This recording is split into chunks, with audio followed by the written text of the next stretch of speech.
think that you need support. Es un gran apoyo para nuevos padres y más aún si están en nuestra situación, que somos extranjeros, que nuestra familia y amigos, como dice Carla, están en otro país, lejos. Entonces sí, viene muy bien el programa para apoyarse tanto emocional y como anímicamente y bueno, en varios aspectos del programa que nos ayuda a seguir adelante con esta nueva aventura. Don't be afraid to take that step. Like, don't be afraid to get help. Because, you might think that you know what you're doing, but it's always okay to have extra support, and don't do it alone. Give it a try. You got nothing to lose. It's free. I'm grateful that I took advantage because it's something that has put me in touch with my child, or closer to my child and her development.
Are you prepared?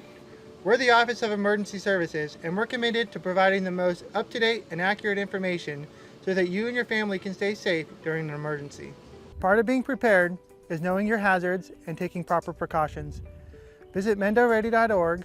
On the Know Your Hazards page, you can find hazards for where you work, where you live, and where your kids go to school. On the Plan and Prepare page, you'll find a plan template. It's important to know what you're going to do, what you're going to take with you, how you're going to communicate, where you're going to go, and how to get there. One great way to prepare is to pack a go bag. Each member of your family should have their own go bag.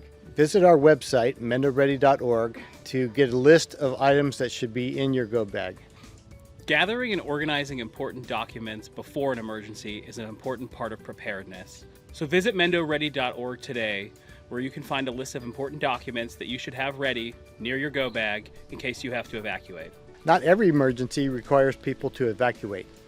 An emergency kit will have supplies for you to remain self-sufficient for 72 hours. Find a list of supplies for disaster kits on our website, mendoready.org.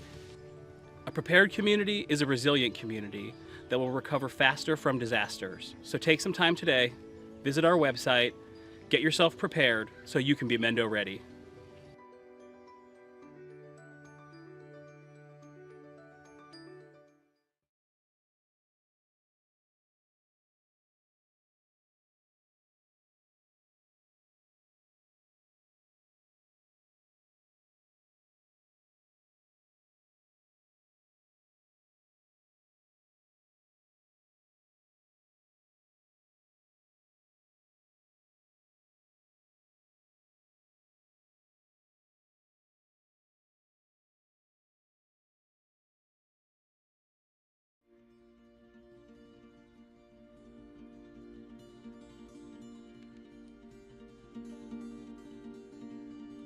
Personally, I think everybody could benefit from the home visiting programs. I think that as a parent now, I'm grateful for support. July. Let's just check that.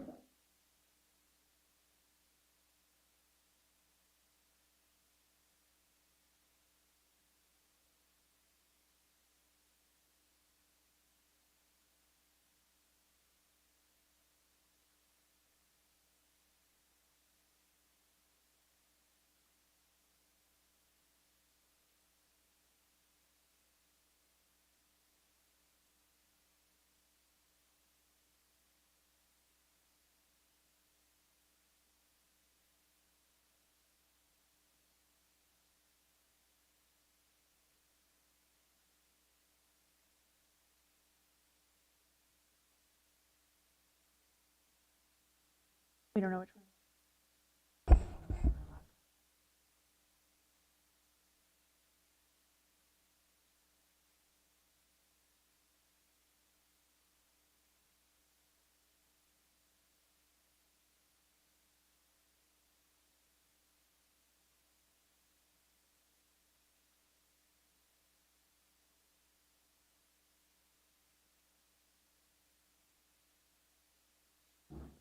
Try that now. Yep.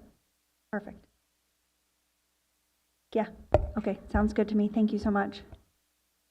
Are we still rolling, Scott?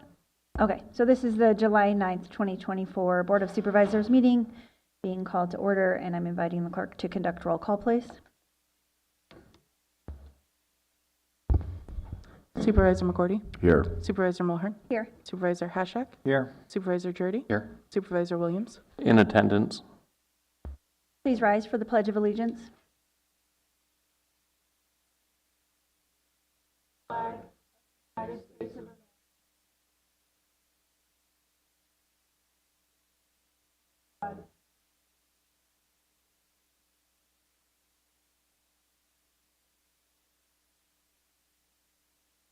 Thank you. We are now on to item number 2, public expression. Public expression is the portion of the agenda that allows the public to speak for 2 to 3 minutes on any item of interest, so long as that is within the subject matter jurisdiction. While members of the public are welcome to address the board under the Brown Act, the board is prohibited from engaging in deliberation or taking action on items that are not on the agenda. If you wish to provide comments on items of interest within the subject matter jurisdiction that are not on the agenda, please come forward at this time. And if you are on Zoom, you can use the raise hand feature or press *9 on your telephone. Can you please state your name for the record? Good morning. My name is Patrick Hickey, Field Representative with SEIU Local 1021. Supervisor Antle, members of the board.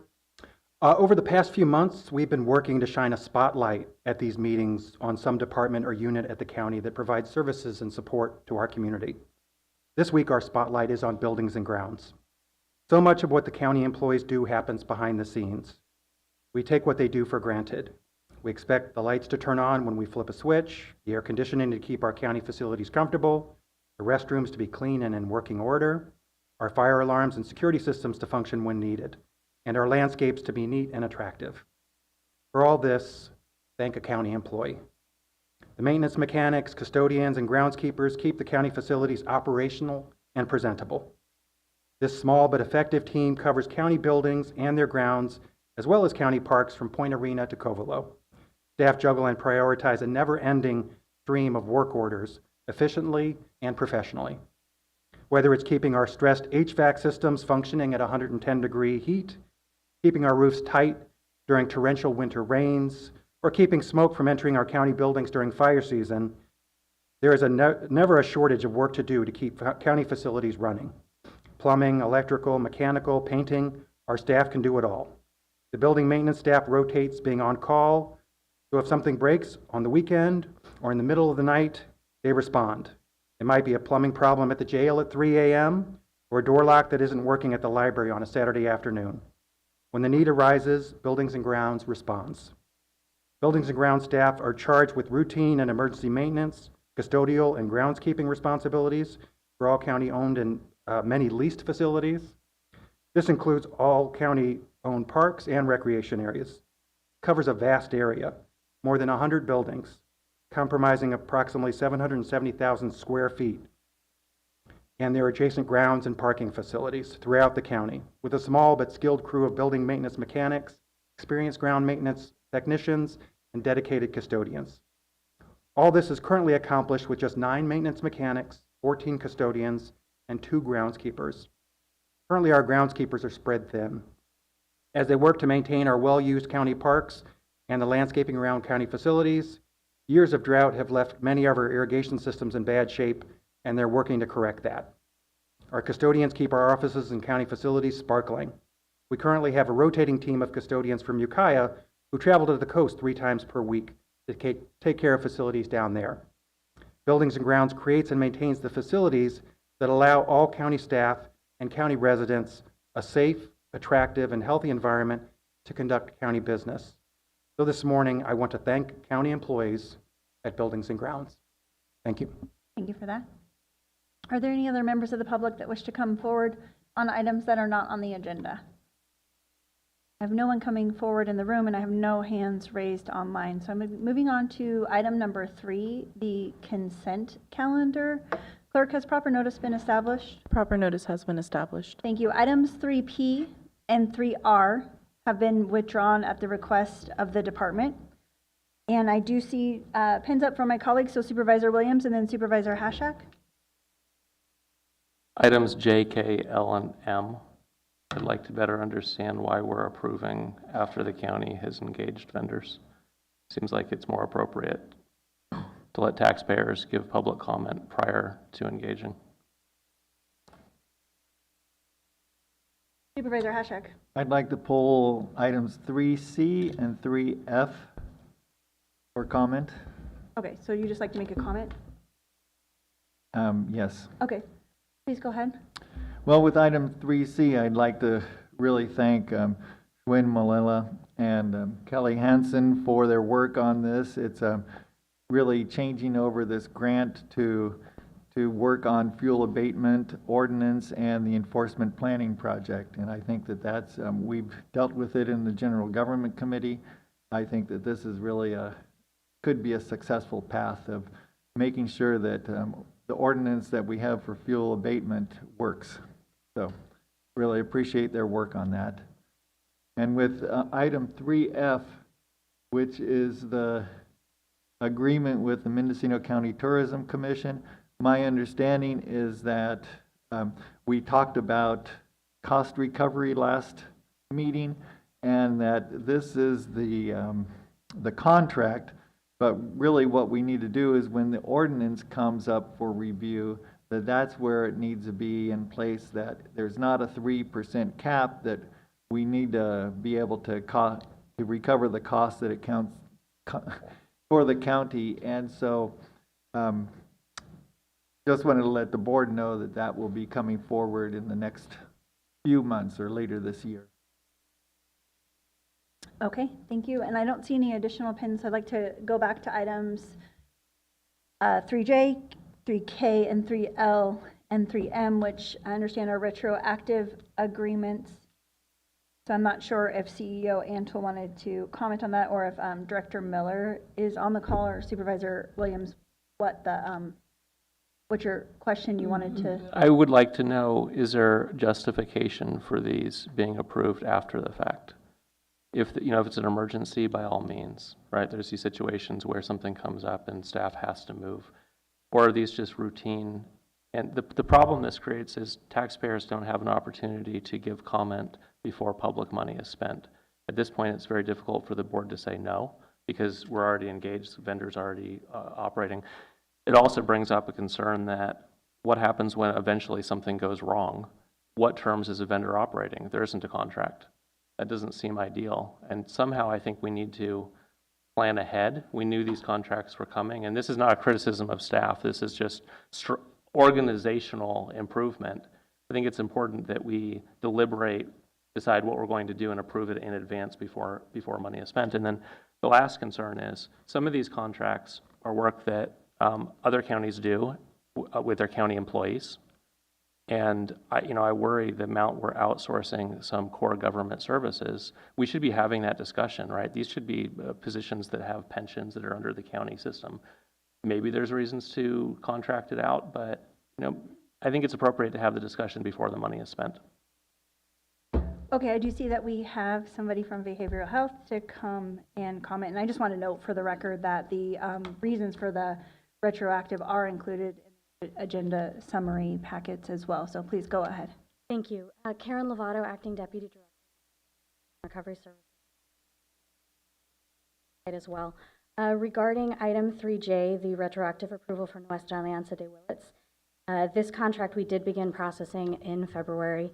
It is our practice to begin negotiating contracts at the beginning of the calendar year for the beginning of the fiscal year.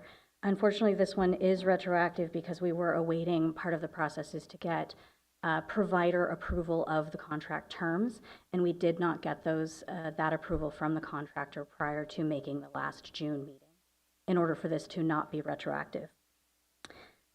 We have, no invoices have been authorized for this contract as of yet, so if the board does not approve this, we will be able to discuss that for the services with the contractor who has been, who would like to continue services from the end of last fiscal year until this fiscal year. We have been in regular communication with Nuestra Alianza de Willits, and we're trying to ensure that that contract was not retroactive. We're able to get this by the beginning of the fiscal year, but did not meet the board deadlines. Regarding the other contracts with the specialty mental health providers 3K, 3L, and 3M, those are continuation contracts. Those contracts have been undergoing the request for proposal process and have been in negotiation. The request is for those contracts to continue so that specialty mental health services are not interrupted, and we can bring the next period, the next 3-year period of contracts to this board for public comment and for community feedback and board feedback prior to authorizing, but this prevents interruption of mandated specialty mental health services. Thank you. And CEO Antle, that's currently scheduled for the meeting on the 23rd, correct? Correct. Okay, so that is coming soon. This is just a continuation of the contracts that they had existing before we review the new contracts. Correct. Thank you. Supervisor Williams, any additional questions? Well, I still have concern. I sat where Patrick Hickey is sitting about 6 years ago, and a member of the public leaned over and told me this is one of the biggest problems the county has, retroactive agreements. Why is it happening? And almost 6 years later, I still have the same question, and I'm struggling with, I'm not against these contracts, they're providing important services, but I'm against the model where we're continually approving after the fact. It deprives the public the opportunity to be involved in the decision-making process about public funds. So I'm kind of on the fence, but I'm leaning towards saying no, because I think the practice needs to stop, and I haven't found any other way to steer that. It also sets up a dynamic where the only vendors who can bid on county projects are the ones that can sustain working for a period of time without contract and not being able to invoice. And that's also not the best for public money. I'd like to hear what my colleagues have to say. Supervisor McGordy? It seems like there's a way that we can announce that we're engaging in contracts with the vendors before the invoices are written. In other words, we can say we intend to engage with this vendor, and the board hears in advance if there's any concerns. We know right up front. And while it may take a while to negotiate in arrears to pay for the services, at least the contract's out front and we're aware of it. And I know a lot of other institutions do that. I'm not sure of the methodology because that's not what my area of specialty, but it seems like there should be a way for us to know we're engaging in this contract with this vendor. The actual contract will be finished later, or the charges will be later, but is our intent for behavioral health to work with this vendor? Are there any concerns from the board and or the public? And then that should seem to be a methodology to allow us to hear in advance before we get to this stage. Supervisor Jordy? Those sound like reasonable proposals. Maybe because there are a significant number of contracts under behavioral health, because I was on the board at the time that we contracted out initially with Ortner and then later with other groups, maybe it would be appropriate to have a board workshop, perhaps with the new incoming board sometime in January, February, just with behavioral health and the Board of Supervisors, just to get an overview of all the different contracts that are within behavioral health so they understand, what's the reasoning behind these different contracts, what are the types of services that are being provided. I don't know, because that's a subset of the issues raised by Supervisor Williams, but it seems like it might be time for just sort of a check-in with the board, especially given the fact that there'll be 2 new board members. Thank you. I guess Dr. Miller's not on the line today. I just wanted to clarify. I believe that is the intention of the presentation on the 23rd, to provide more information to the board about the contractors and the work that they're doing. Supervisor Williams? Yeah, so compromise to move forward today. I would move that we approve these contracts amended to have an effective date of July 9th. that's today. Given that they haven't invoiced yet, the vendors shouldn't be out any money, then we're not approving retroactively. I can live with that. County Council. Charlotte Scott, County Council. That's certainly the board's prerogative. I just wanted to highlight something that Ms. Lovato stated, which is these are mandated services that are being provided, have been provided. I would defer to the department to provide any further feedback on that, but it certainly could be the board's prerogative to make that approval. The concerns are more about maybe the relationship with the contractor. I again defer to the department on that. I see pins up from Supervisor Hashak. Judy and Just I also have comment. Dr. Miller's on the line. Okay. Dr. Miller, regarding a different effective date? Yeah, good morning, Dr. Janine Miller, Health Services Director. I do feel that it's possible that the special mental health providers may have provided services between January 1st and July 1st, and today I'd have to verify with them if they did or not. As you will note, last board meeting, several of the similar contracts came forward. These are just the last three that weren't able to get on the last board date. So we already approved similar contracts at the last meeting in June. Unfortunately, as you know, a lot of contracts come through at this time, right, to get through before July 1st. So sometimes there is a backlog for us to get all of the behavioral health contracts through at one time. So I want to note that it's not, we start our contracts in March. And we start prepping them for all board contracts in March, but there is a process in the county that we have to go through. And there are sometimes with working with our contractors, and there can be a lot of contracts that come through at once, especially to get them all on the before July 1st calendar. So you already approved several of these contracts last meeting. These were the three that didn't get on, were not able to get on that consent calendar. It is for a 3-month extension. I will be presenting the RFP results with the RFP team at the July 23rd meeting. Of course, those contracts would not be effective until October 1st, so it does give us some time to have a conversation about what the RFP results were.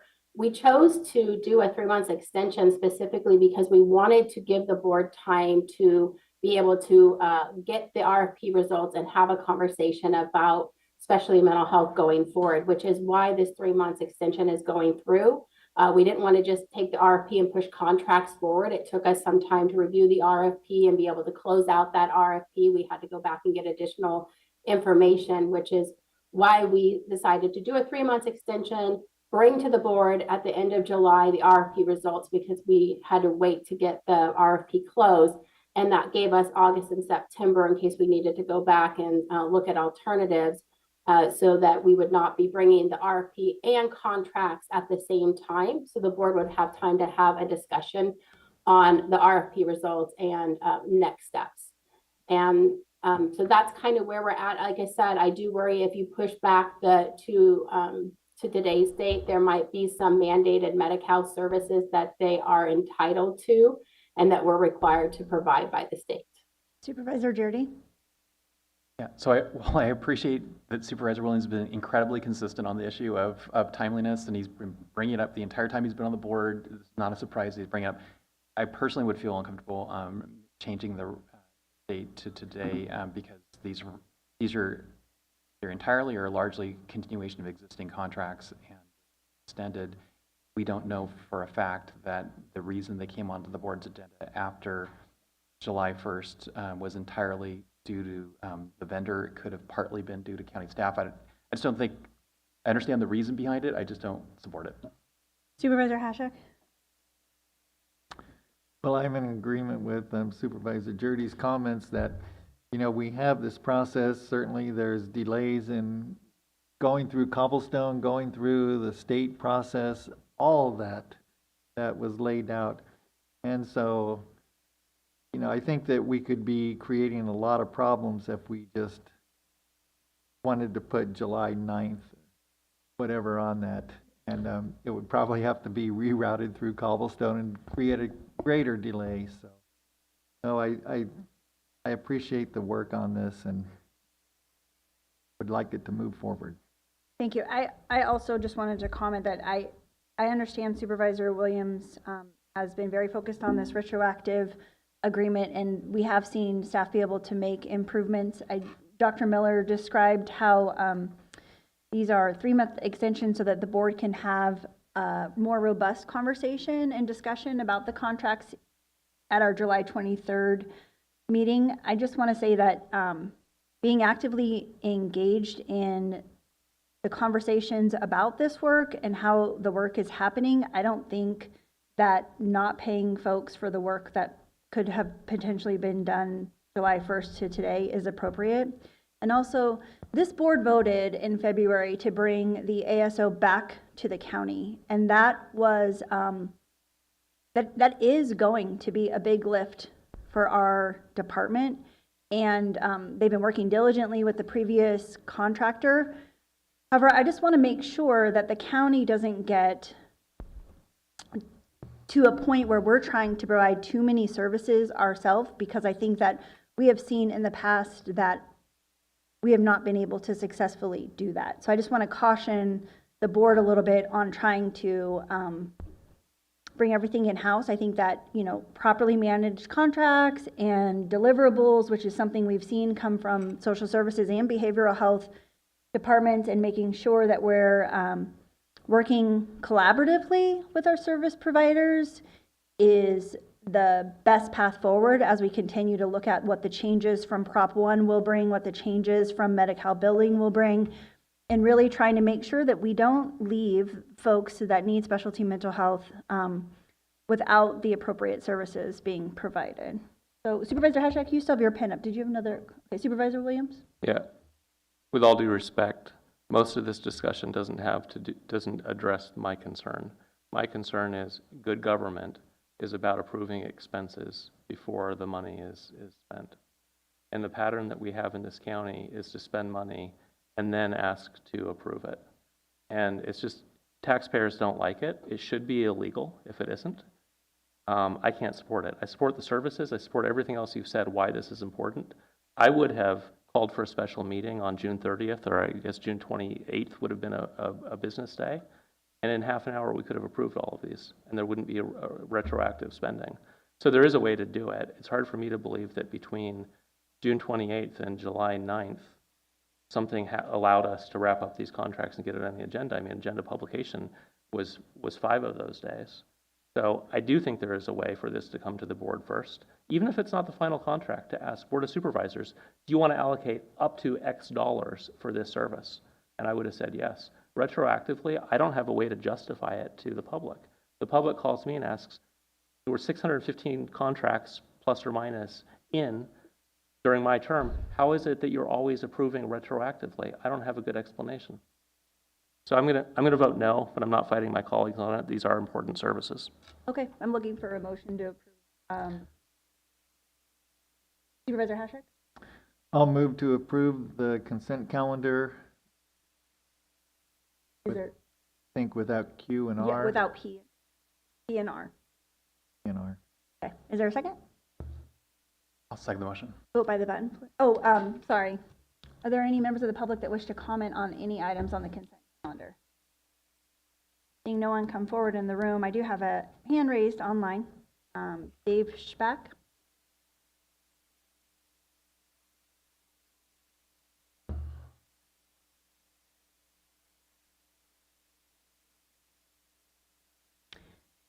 If you could please unmute your microphone.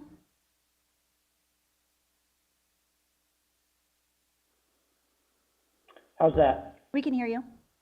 Thank you very much. Good morning. My name is Dave Spock. I'm a member of the Mendocino Coast Recreation and Park District Board of Directors. My colleagues have not authorized me to represent the board or district this morning, so I comment as a resident of Wallala with detailed knowledge and particular involvement in matters germane to item 3Q. The item is the result of hours of discussion and correspondence between district and county staff and Cal Parks grant officer. Extensive and specific discussion and action by the board of directors of the district who adopted the pass-through resolution on June 9th was transmitted very quickly to county staff. While all discussions with the district board about the district board resolution have been explicit about the purpose of the per capita grant pass-through, proposed resolution and the county's consent agenda this morning to accept the per capita grant transfer makes no mention of the purpose and provides no assurance that the funds will be applied in total to the Bower Park Restoration Project, and as written and without any other binding agreement to ensure the transferred funds will be spent solely on the Bower Park project and for the recreational benefit of taxpayers within the district service area, this resolution is unacceptable. I'm going to check my time. Thank you for your patience.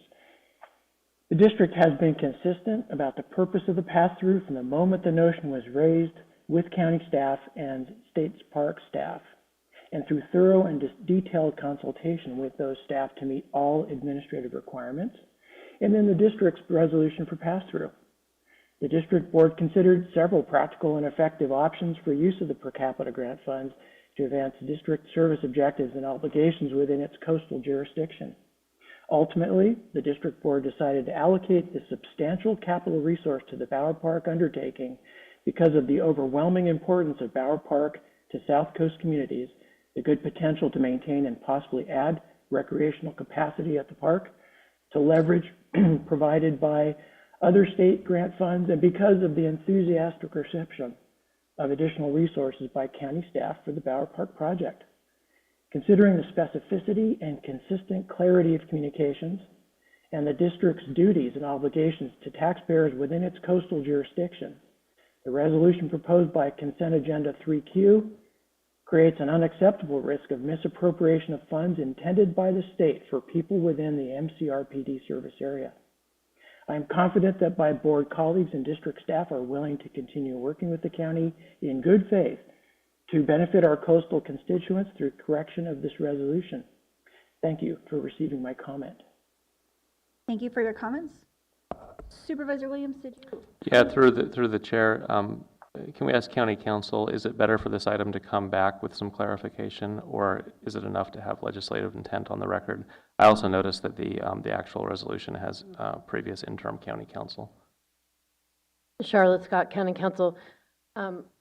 One, as to the form of the resolution, I'm informed that this was a state required form, that there was, we did not have leverage for changing the terms of the reso, but to the extent the board would like it to come back, I would defer to county staff to advise if there's any particular deadlines with today that need to be met. Follow up. What if we were to approve it with a motion to take the recommended action, amending it, and clarify that these funds to be spent in entirety on Bower Park?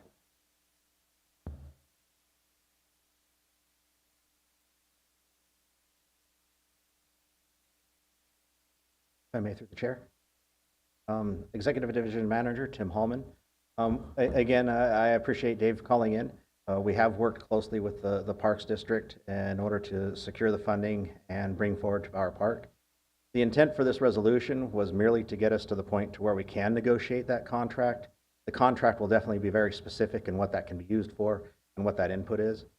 So the intent here is just to get us to where we can produce that contract to go ahead and accept the funding from them. Could we put it on record that the board's intent is to allocate these funds to Bower Park? I think that might alleviate the public concern. That is definitely the intent. So I mean, if the board wishes to amend it that way. To the makers of the motion, so we have a motion to approve the consent calendar with the exceptions of items 3P and 3R, and it sounds like there might be some clarification on 3Q. Yeah, I could certainly go for that language. Thank you. And the second? Yes. Okay, thank you. Vote by the button.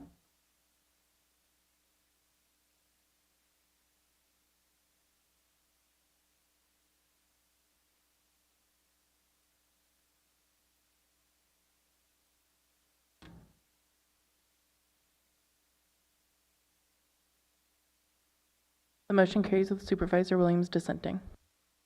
Thank you. We are now on to item 4A, discussion of possible action including acceptance of informational reports from the assessor, clerk, recorder, registrar of voters, acting auditor, controller, treasurer, tax collector, district attorney, sheriff, various other county department heads or designees. You could please come forward. Good morning, Board of Supervisors, CEO, Anto, County Council, Scott, Sarah Pierce, Acting Auditor, Controller, Treasurer, Tax Collector. I just wanted to make a few comments today. The first comment is I'd like to thank the Treasurer, Tax Collector staff for all the hard work they put in over the last few months, as they did a phenomenal job tackling the power to sell list. On June 1st, we sent out via certified mail 266 power to sells totaling $2.8 million. On 7/1, I recorded with the assessor 167 power to sells totaling $1.1 million. So as discussed in the last meeting, the reduction of about $1.6 million does not necessarily mean that revenue was brought in, as some of the properties may have been eligible for payment plans. So in relation to that, as we work through closing fiscal year 23-24, I want to keep you updated, or I will keep you updated on the total defaulted and delinquent balances. As we discussed during last meeting, 22-23, there was a total accounts receivable for defaulted and delinquent of roughly $22 million. This balance will continue to show as receivable in the Tax Resources Fund. As noted in last meeting as well, the balances are not written off by the county, as we have the ability to recoup all the taxes, penalties, and interest through auctions and tax sales. And this $22 million is being actively worked, and payment plans, there are some that are on payment plans, so some revenue will come in on that $22 million. And once again, that was the 22-23 balance. As we close 23-24, I'll be bringing forward an updated balance, just so we can keep that transparent. And then lastly, I would just like to let the board and the public know that the State of California's review report for the internal controls over financial reporting will be brought forward to the board on the consent during the 7/23 board meeting. As everyone is aware, this was made public on the state's website late last week, so I was unable to bring it on this item, but it will be on consent next meeting. Thank you. I think Supervisor Hashak has a question. So when you bring it forward on the 23rd, that means you'll address the findings? I'm bringing it on for acceptance of the report, just formal acceptance of the report. The findings, we have 6 months to create a plan on how to address them. I have started working on the plan. I don't have anything finalized right now. So as that plan is finalized, I can bring that forward. Okay, my understanding is that there's been a lot of work done already on what was the findings. Correct. Right, and so such as those outside accounts, that was one of the findings, and those have already been brought into the system? Correct. I can create a recap of what has been addressed already. For instance, finding 3, the insufficient internal controls over payroll, that has been addressed. Payroll was moved to the executive office, and there are parameters in place right now that additional individuals are looking at the payroll reports and signing off on them. It's not just one individual per se. And we have, addressed some of the bank accounts and some of the policies and procedures. So I will bring forward a recap of where we stand as of right now, and an official plan will have to come in the future for addressing all items. Okay, thank you very much. Supervisor McGordy and Supervisor McJurdy. So I'm curious, in the process the state used, were any of the supervisors contacted and interviewed? I was not. No. No. Okay. Thank you. Supervisor Jurdy. No, I'm not quite done. Oh, okay. So I find it kind of offensive that there was an implication that somehow we were asleep at the switch and didn't try to work with the auditor, controller, treasurer, tax controller's office. And I want to state for the record that we did. And in fact, we had a plan in place. We actually hired RGS to help. So I want to set that straight for the record, because the implication in some of the local articles was that we didn't do anything. And that's not true. And we can go more into it when the item comes back on the 23rd. Yeah, I think that probably when the item comes back, that'll be a good time for the department to talk about what they've done, and for the executive office and the board to weigh in on the things that they done, and I think, looking forward, what needs to happen next. Supervisor Jurdy? So, along those lines, because, yeah, I was kind of curious myself, because I wasn't interviewed by anybody from the controller's office, and yet it seemed like they leaped to a lot of conclusions about what was or wasn't done, and I'm curious who they did talk to. But I guess I'm thinking, clearly they did speak to some county staff, which is great. I'm curious, I did write back to the controller's office with things that I thought were glaringly absent from their report. And I'm curious, rather than just having a response from the auditor's office or from the CO's office, it seems like there should also be some sort of response, I would say maybe collectively, that's also coming from the Board of Supervisors. So, I've forwarded to staff my comments to the controller's office. I would like to see some of what I wrote and what other supervisors may have to say incorporated into the response, because I think, the narrative created by this, what may have been a relatively low-level employee over at the state controller's office, does seem to be pretty, glaringly absent from a lot of what actually took place.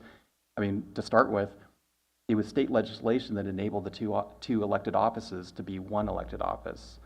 Two, there was only one position eliminated, and that was one of the two elected officers became, two elected officers became one. No staff was eliminated in either department. Each department has an assistant department head. Each department has a deputy department head. So, and that's pretty significant considering each department is only about 12 employees.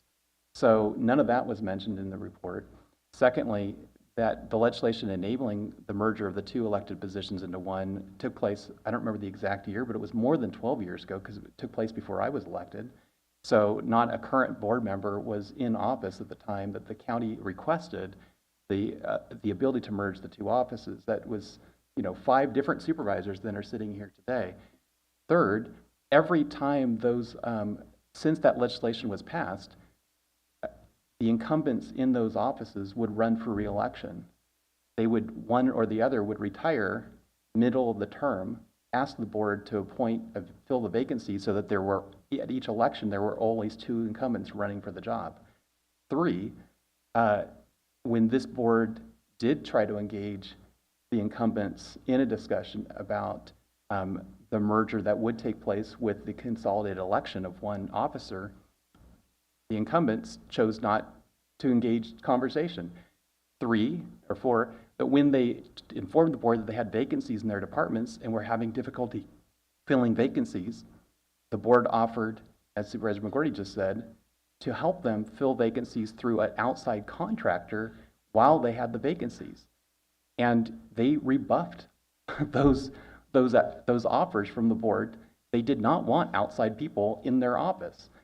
Might raise a question from the public. Why did they not want people from the outside in their office who were experts in those offices? It was not until now acting auditor, controller, treasurer, tax collector, C.R. Pierce came aboard, did the people responsible for that department finally welcome the outside help. And it's been since Sarah Pierce has been in there with the assistance of the outside help that now finally these overdue reports are finally being completed. So there's, I think there's a huge narrative that was completely missing from the report from the state controller's office, which again may have been prepared by a relatively low-level person at the state controller's office. It kind of read like a very political report to me, not so much about the finances of the county. So anyway, I've passed this on to county staff. I think that the true narrative of what really took place should be incorporated into the county's response, not strictly sort of an accounting response to the accounting questions raised. I think it's, since the report was written in sort of a political way, I think there needs to be something of a political response to it. And then finally, I did contact Senator McGuire's office to ask what was the intent of the funding for the new audit. And I was told by staff at Senator McGuire's office that they had placed that money in the budget because there had been such a delay in getting a copy from the controller's office of the controller's report. So not knowing if they were ever going to get a report out of the controller's office, they plugged money in the state budget for an outside audit. So I asked, prior to spending any of the $800,000 for another audit, which I welcome if they can find something, we want to clear it up, that they at least whoever is to scope that contract would please interview, at least including the 5 supervisors prior to scoping the work. For example, we do know at this point that there are issues having to do with our software with the tax collection system. Perhaps some of this $800,000 from the state could be repurposed to look at that issue. Is there a way to improve that situation? So there may be a way of making sure that the next $800,000 spent by the state at looking at the county's finances actually results in more information for the public and maybe are more helpful. Before I go to Supervisor Williams, I'd like to go to County Council Scott, as this item has not been agendized. So what's the best way for the board to contribute to the response? Thank you, Charlotte Scott, County Council. I believe this will be agended for the next meeting, and more discussion can happen at that time. And I'm sure in the meantime, staff will look into what are the available, how the county can respond. I have to look more closely at that, and I'm sure Ms. Pierce is working on that already. But we can look into that and agendize this for the next meeting. And just for we won't have it on consent. We'll have to figure out when. If I may, through the chair, Darcy Antle, CEO. So next meeting is to bring the report forward on consent for your acceptance of the report. Then, as Ms. Pierce said, we have 6 months to complete. So my guess is it'll be before you on a regular item more than once over the next few months. Okay, so we'll just receive the report and then have further conversations. Supervisor Williams. What difference will it make? That's what the public is asking. And what my 2 primary concerns are, we don't have regular financial reports. Current team is making progress on that, getting everything in Munis. Don't take it as criticism, but historically we haven't had regular financial reports. I'm talking about the kind that a fire district or school district will provide at their the regular meeting, attached of budgeted versus actuals. I haven't ever seen us be able to do that consistently, so that's one. And the other is we have a revenue crisis. We're not billing and collecting all revenue that's due, and as a result, we can't pay our employees fairly, and we get churn and cascade of problems. We don't have enough money to meet basic public expectations in this county. So the report is interesting. Thank you, State of California, for putting some effort into this. But really, what we need from the state is some financial means to help us catch up, not a handout, right? Make us pay for it out of the additional revenue that's collected. But on our own, we're not getting there. And you can't blame, we didn't give the assessor's office anything extra this year. We didn't have anything extra. But you don't give them tools, you don't give them training, you don't give them personnel, they're not going to be able to bring in much more revenue. And so we're in this predicament where this county government is in decline. So yes, let's do a rebuttal to the report, but I almost think it doesn't matter. This report's not changing anything for us, or our rebuttal isn't changing anything. What we need is to bring in all of the revenue, and 0.2% of the population, over time I've learned, I don't think the state really cares what goes on here. We're almost a nuisance. And if you accept that, then it's how do we solve it internally? And I think in solving it internally is a discussion this board could have. There are some puzzle pieces, like staff up the assessor's office so that they can significantly catch up on revenue, compromising other services in the meantime, knowing that for the greater public good in the long term, this is our only path. So I hope that's part of the discussion when it comes back, not just how do we tell the state that their report is lacking. Okay. Thank you. And if anyone wants to send me their comments, I can include it in when we bring the item forward. Thank you. But thank you. Okay. If you could please come forward and say your name and title for the record. Thank you.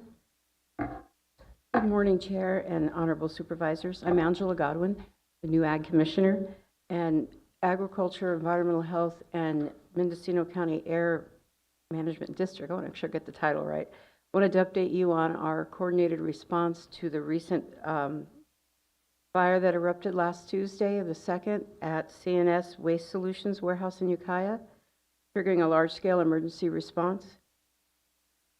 I think, as you know, it was a very big fire, and it affected ag interfaces that affected some of the vineyards and pear orchard to the south of it, with a lot of debris, insulation, solar panel fragments, some runoff water. deposited on the vineyards, and they wanted to make, and they're very concerned about food safety and the harvest of the quality of the crop and any possible environmental concerns. So Ag has visited the vineyards, and we're acting as a point person for the information. We hosted a stakeholders meeting yesterday and plan to have a couple more in the coming future. I'm going to let both air monitoring and environmental health give you an update. But again, we're just there to try to really assure the growers and the farmers that we're responding. Thank you. Good morning, Board. Marlena Dooley, Environmental Health Director. I wanted to give you a brief update on what environmental health staff did on scene during the incident, as well as follow up afterwards with air quality and the Ag Commissioner. By the morning of the event, a little after 6 a.m., CAL FIRE contacted the on-duty REHIT duty officer, and they were on scene within an hour. As they arrived on scene, they began taking samples. They took samples for oxygen displacement. They took samples for carbon monoxide and hydrogen sulfide. And those samples were taken every half an hour for the duration of 4 hours while they were on scene. Other samples were also taken of the air during the incident by our staff via Draeger colorimetric tubes, and those sampled for cyanuric acid, hydrocarbons, phosphine, phosphogene, ammonium, and sulfur dioxide. All samples taken were either non-detect or within reasonable limits. Those limits are the limits that are established through the National Institute of Occupational Health and Safety. So finding no measurable detection or within reasonable, our staff was released from scene approximately noon that afternoon. Our staff returned to the site for follow-up on Wednesday with Air Quality District, and we will be continuing to work with CNS for their on-site cleanup that has begun for their site of the fire debris, and we are also following up in coordination with the UC Extension for the sampling and potential cleanup that may be needed on the neighboring sites. And I am happy to answer any questions if you have it. If you have any, if not, I'd let Air Quality give you an update on their aspect of monitoring for this incident. Thank you. Ephraim? Good morning, Madam Chair, members of the board. My name is Ephraim Lopez, Deputy Air Pollution Control Officer for the Mendocino County Air Quality Management District. I want to start by saying thank you to Environmental Health for their response and all the fire agencies that were able to get there so quickly. We monitor the air quality all the time, 24 hours a day, 7 days a week. On 7/2 through 7/5, Mendocino County Air Quality Management District received complaints of smoke and debris in vineyards and neighboring neighborhoods near the CNS waste fire. During those complaints, our closest air monitors that were available publicly were reading an AQI of moderate, which is between 51 and 100. Typically anything under 100 is considered safe. Now I do want to specify that these monitors are designed to monitor for the health impacts of air quality, not specifically agricultural impacts. Although with collectively some of the information, we can make more informed decisions based on our monitors too. So some of these complaints were concerning the questions we were getting is concerning the health of staff that work in those vineyards, and is it safe to go back? We found that there was a gap between our monitors in Ukiah and the monitors in Hopland for the immediate impacts. And in response to that, we deployed a mobile air monitoring unit at one of the local vineyards that is directly adjacent to the area of concern. Since we've deployed that monitor, we're getting the highest are moderate readings, and the readings since then have mirrored our Ukiah monitor, which is over on Gobi Street. So in essence, as it stands now, the air is no different at that site downwind as it is upwind from it now. And this is available live for the public. If you go to fire and smoke map, just Google fire and smoke map, look at Ukiah, and it's the green triangle just south of Ukiah. That's the monitor that's at Ravino Ranch or Ravino Vineyards. They let us draw power and set up a monitor there. And so that's the live 1 hour average data and showing the AQI so that the people concerned can make an informed decision on the health of their staff there. And we'll continue to have it there until they ask us to take it down so that they can have that reassurance as long as they need. Thank you. Any questions? Thank you. I think Supervisor McGorty has a question for you.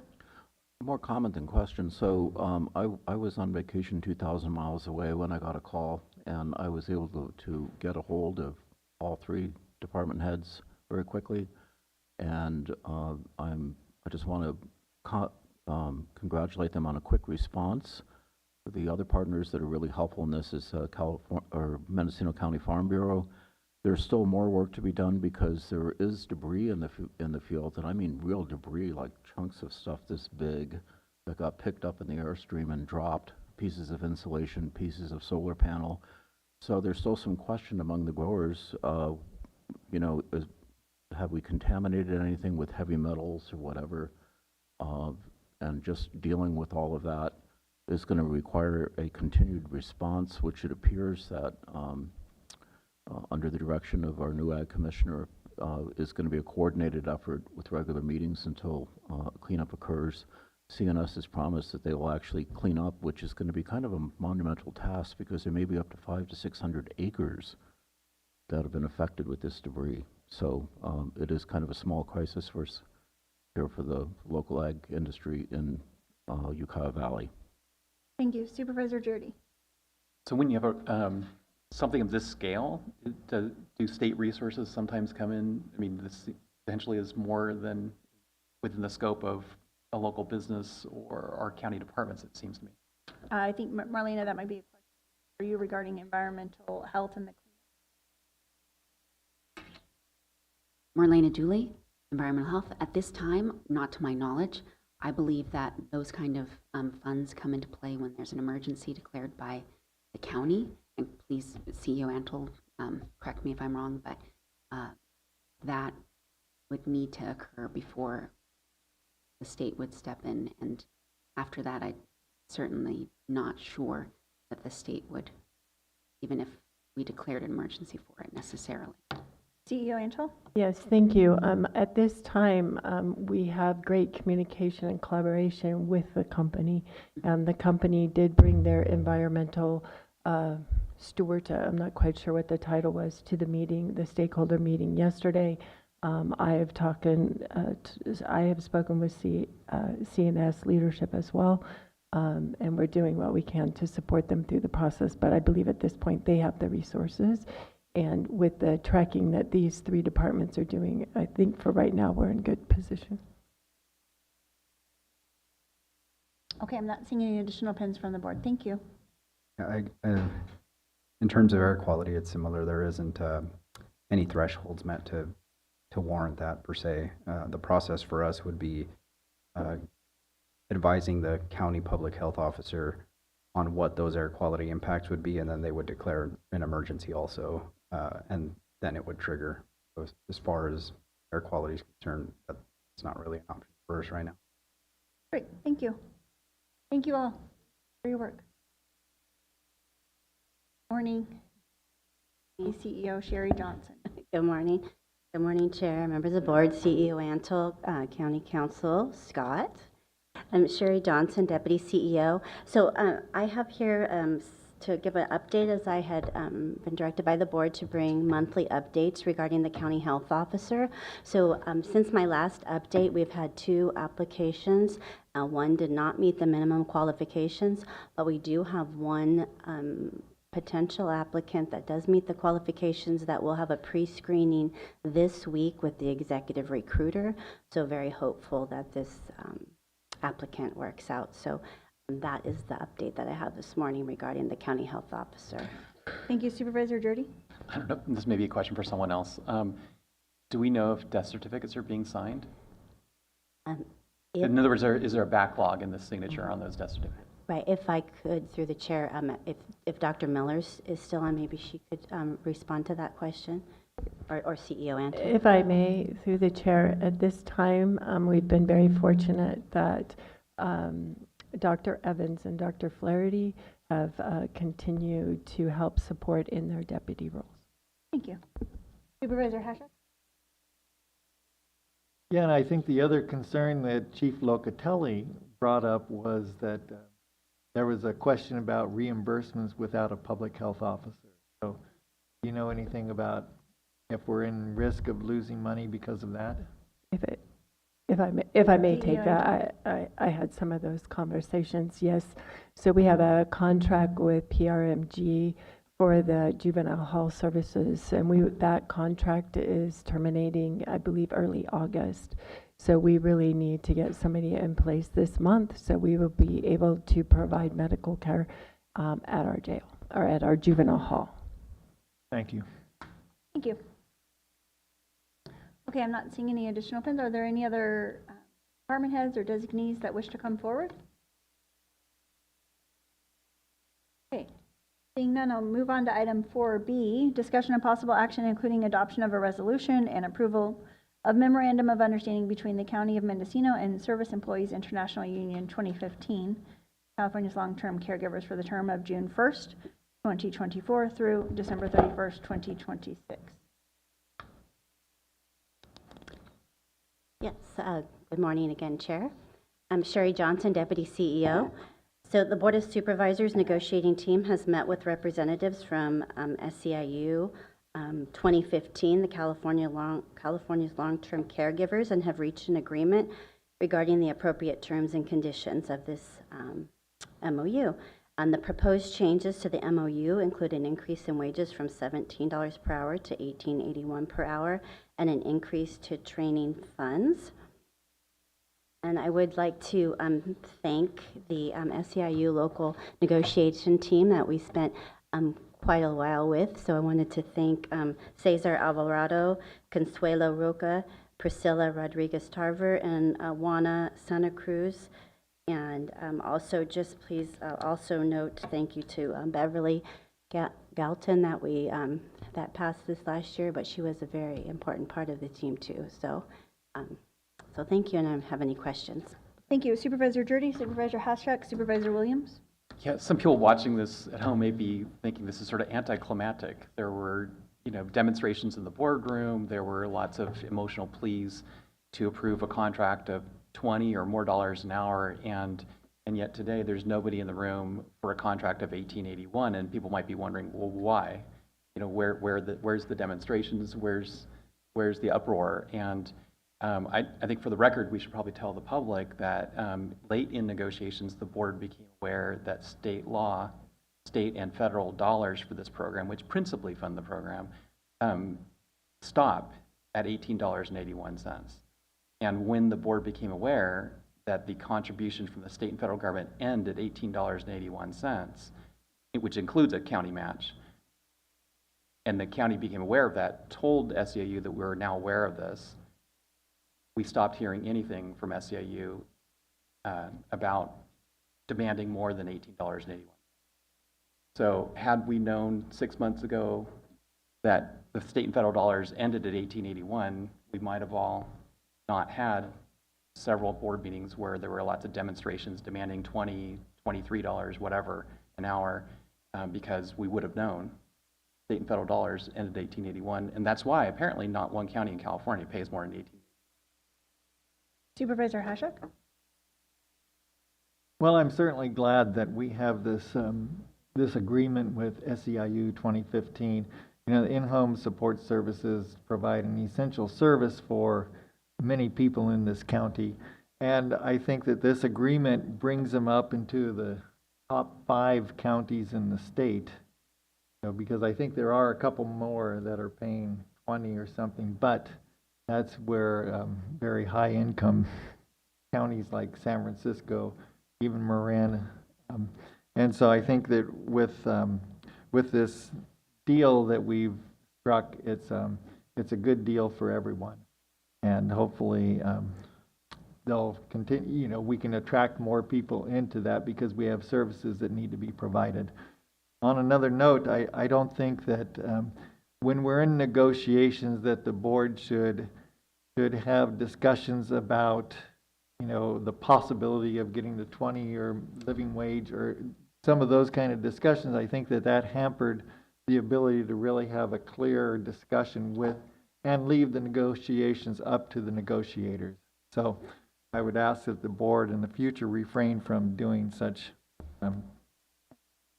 Supervisor Williams and Yeah, Supervisor so McGordy? John, I think that was directed at me. And I actually stand by, I believe everyone deserves a living wage. I'm going to support, I'll move approval of the recommended action. But I find it shameful to pay caregivers $18.81, right? Rich nation, rich state, and we're talking about paying people who care for vulnerable population, basically poverty wages. We know they can't get by. I buy groceries, I see how they're going up. This is national and state politics trickling down. And at a local level, I can't be hard on my colleagues. You don't have the money to fund this program like it should be funded. This is a failure at the state and federal level. But by all means, these people deserve an easy $25 an hour for the work they do. It's critical. It allows aging in place. And I think we should have those discussions about standing for a living wage. And we should be there in Sacramento fighting for these people who are allowing our vulnerable populations to age in place. Supervisor McGordy? I second the motion to approve this agenda item. Thank you. Supervisor Hashak? Well, I think we all agree that we wanted to provide the best offer that we could, and I just think that with negotiations, it should be between the negotiators. And when we have those kind of discussions, it creates kind of havoc for everyone. So with that, I certainly would agree with and approve the recommended action. Thank you. I would like to open this item up for public comment. We're on item 4B related to SEIU 2015. If there are any members of the public in the room that wish to come forward, please do so. If there are any members of the public online that wish to speak, please raise your hand using the Zoom feature or press *9 on your phone. Seeing no one in the room and no hands raised online, we do have a motion and a second. Supervisor Jurdy? Yeah, so there's been a couple references to havoc, and I would say the havoc was brought about by the fact that the board, until very late in negotiations, months after the contract had expired, learned that state and federal matching dollars ended at 1881. The board should have been told that 8 months ago, before negotiations started. And had the board known that, the board could have negotiated with authority. But instead, we were negotiating with a lack of some very critical information. Vote by the button, please.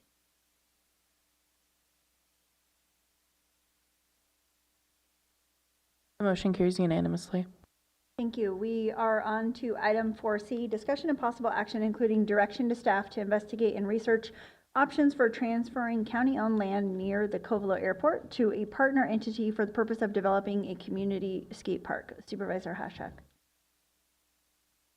Yes, this was brought up because there's people up in Round Valley, Covelo area who really want to have a skate park. They've identified some county land that might be appropriate. We're already leasing out some land up there to the Lions Club for the rec center that they have. And so, you know, in a meeting we had with Tim Hallman, who's the Director of General Services, you know, it was decided that to give authority to him to pursue this, you know, and see what all the options are to maybe transfer the property, to sell the property, or whatever they need for the skate park, that he needed board authority to move forward. And I think that the community's in favor of it. I think the staff is in favor of it. And this is just the process we need to go through. Thank you. Supervisor McGordy. The big issue that always comes up in this is what happens if somebody gets hurt. So that's ought to be one of the first things discussed, because Ukiah Unified also went through this, or I'm sorry, the city of Ukiah, when they created their skate park. So that's kind of the first issue, is what's the liability for having such a facility, and which I think is a good idea because kids need to recreate, but at the same time, we don't want to get stuck with a huge bill for somebody getting hurt. Thank you. Supervisor Hashak and Williams? So others can look into liability, but generally, I remember that when Virginia Strong Martin was our state assembly member, she authored legislation that basically largely eliminated liability for public agencies that had skate parks. And, well, not a lawyer, someone else could look into the details, but basically, as implemented by the city of Fort Bragg, and I think it's implemented pretty universally, is signs are posted warning skaters that they are to wear helmets, et cetera, but you don't have city staff or you don't have an agency staff there like you would have like with a lifeguard at a swimming pool. And if you follow certain protocols, it's my understanding that the agency is basically exempt from liability if a kid did break an arm or something at the skate park. But others have looked into it, and I think had that legislation not passed, you probably wouldn't see a bunch of skate parks developed in the last 20 years. Supervisor, I'm sorry, Hashak and then Williams? Well, I think one of the ideas is to investigate what all the options are, and if the option is to totally relinquish our control over the property and sell it or transfer the ownership or whatever it is, we need to have those options, investigated. So we don't have the liability. We're trying to decrease the footprint of the county overall, and so this would be one way to provide the community with what they really want and do what we want to, so it'd be a win-win. Supervisor Williams? I think it's a good proposal. I'm ready to second it. I think it was just for staff to look into the possibilities, which I think it sounds like we have board support. I just want to also, while we're looking into things, I know that airport runways and occupancy near airports can be a concern, so I really want to make sure that we're tracking that. Certainly support the efforts of having a skate park for our youth, but I also want to make sure that we have access for aircraft. I see Mr. Hallman coming forward. If you could state your name and title for the record, please. Executive Division Manager up at Facilities and Fleet. Yes, the intent here is just to get direction to look into it. I am working with Steve Dunnicliffe, who is working deeply within the real property, along with Nadia Tipton, and we're just trying to look at seeing what we can do next to that airport. It's my understanding that it is part of a parcel, so we would be possibly looking at having to separate that parcel from the airport in order to make an exchange. So again, it's just a matter of us getting the direction to go ahead and research this. As everybody knows, we're all at a limited amount of bandwidth, so we just want to make sure that we're using our bandwidth appropriately and that the board is aware that we're going to be doing that if that's so desired. Thank you. This time I'd like to open it up to public comment. If there are any members in the room that wish to come forward to speak on this item, please do so. And if you're on Zoom and wish to speak, you can use the raise hand feature or press *9 on your telephone. Good morning. If you could please state your name for the record, that's helpful. Good morning. My name is Hannah Scherzer. I've been a teacher in Round Valley for the last 11 years, and I'm a skateboard advocate. I've been part of this project. I also run a girls skate club, and I just want to share my support for this issue, and we appreciate your time, and we appreciate John Hashak so much. He's been really involved in our community and supporting the project from the get-go, and Sheriff Tom Allman has been supporting our skate nights and funding the snacks and some of the safety equipment. So we already have a tremendous amount of community support. The property in question that we're looking at right now is being managed by the Lions Club. I'm also a member of the Lions. And there's support there. It's already a recreation center. The Lions own the building and the county owns the land. So it's a bit of a tricky untangling if we were to part ways with each other in a way that we didn't acquire the land or get a longer term lease. And like John was saying, I think that the liability would be released from the county if the land went to us. Also, the Lions have pretty incredible insurance as a national entity, and that's why they're able to have rodeos on those grounds, which are probably more dangerous than skateboarding. In fact, basketball actually has more injuries than skateboarding statistically. So although there's quite a stigma attached with our sport in the past, now moving forward, we're an Olympic sport now, and it's really becoming more mainstream. And Covelo has its fair share of problems, and I think that some of them are linked with boredom. Like, there's just not a whole lot to do in Covelo, and that leads to doing things that maybe aren't the best decisions. So the more that we can provide spaces for kids to recreate safely and healthy and come together as a community. In the last 2 years that we've been doing events and fundraising and really building support for this project, we've seen amazing community gatherings and great events, and it's just been a really, really positive thing in our community. So I know this is just a baby step for you guys to put some man-hour money towards our project, but we really appreciate that, and we're grateful, and hopefully we'll be working together for as long as it takes to get this project off the ground and in place for the people of Covelo. So thank you. Thank you. I'm Eileen Russell. I also have been part of the skate park project in Round Valley for the last couple of years, and I just want to also emphasize that this is something really fun that has a lot of energy happening in Covelo right now.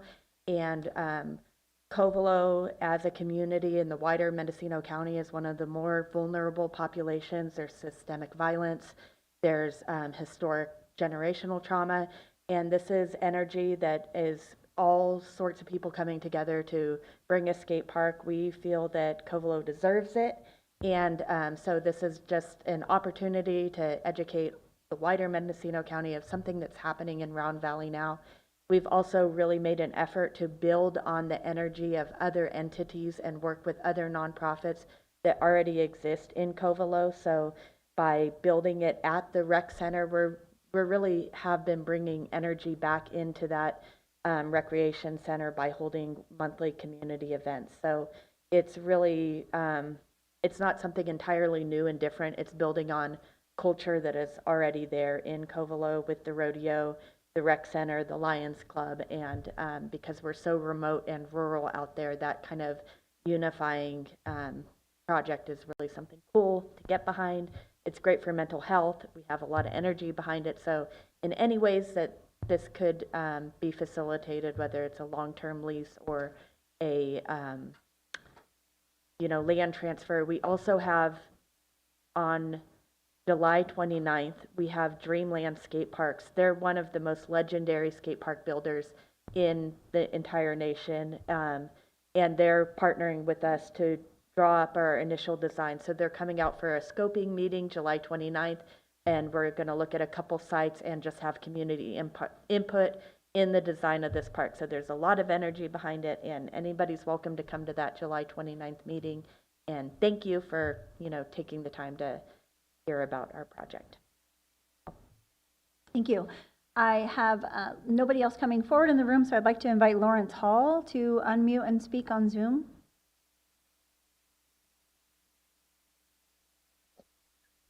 Hi, my name is Lawrence Hall. I am the president of Round Valley Lions Club, and I also manage Covelo Community Park that the rec center and the site we are looking at is on, as well as being involved in the skate park project for the last year and a half. We are, as Eileen mentioned, doing monthly skate nights in the rec center at this point. We also have rodeo grounds, baseball fields already there, and have rodeos regularly.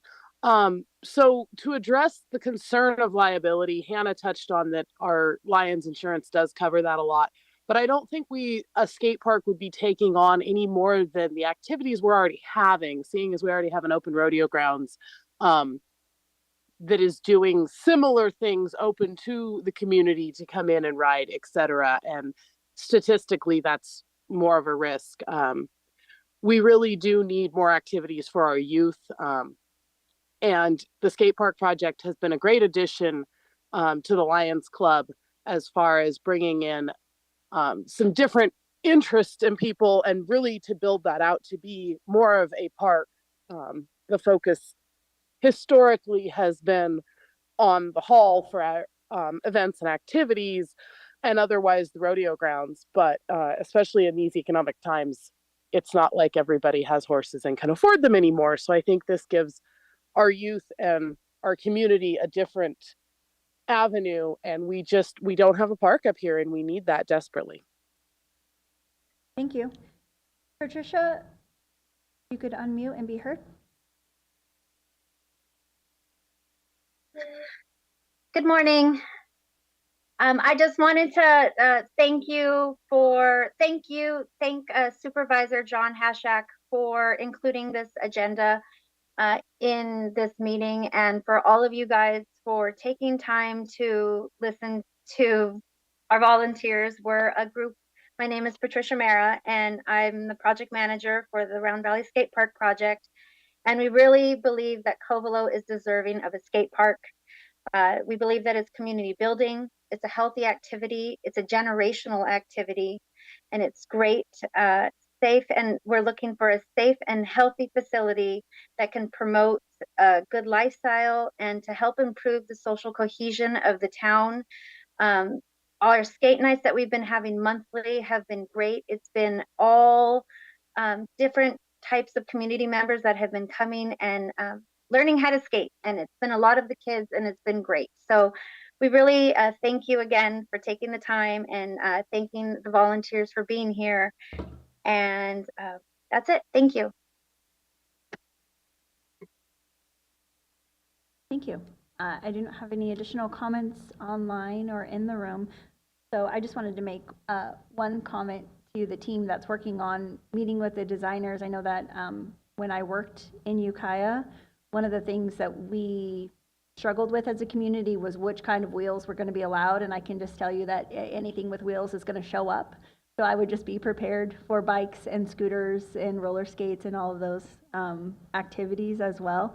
And I also know from building the Ukiah skate park that we had passionate community members. We did a lot of fundraising, but it wasn't until the city of Ukiah got a grant that we were able to actually afford building it. So I'm just going to put it out there that I'd like for the CEO's grants team to try to track if there's anything available that goes towards recreation or our ability to help contribute as a county through some support with grant writing. I think that we should encourage that, and I'd invite a motion.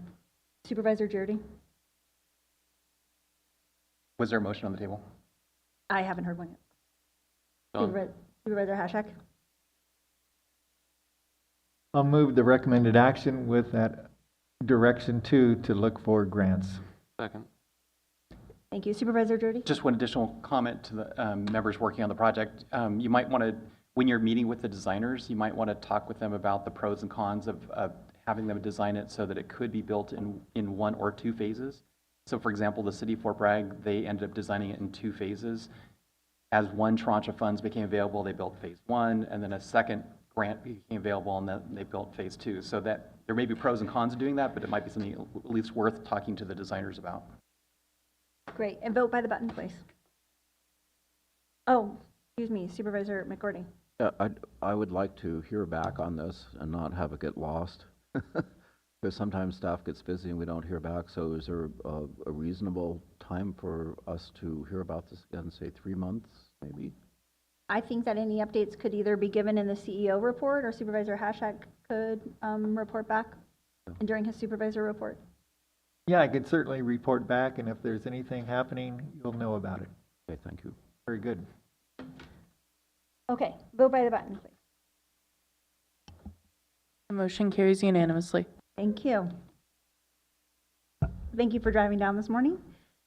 Okay, item 4D, discussion of possible action including authorization for staff to investigate the feasibility of establishing a hospital-based business improvement district proposed at the request of Mendocino County Acute Care Hospitals, and return findings to the Board of Supervisors in 2024. Supervisor Williams.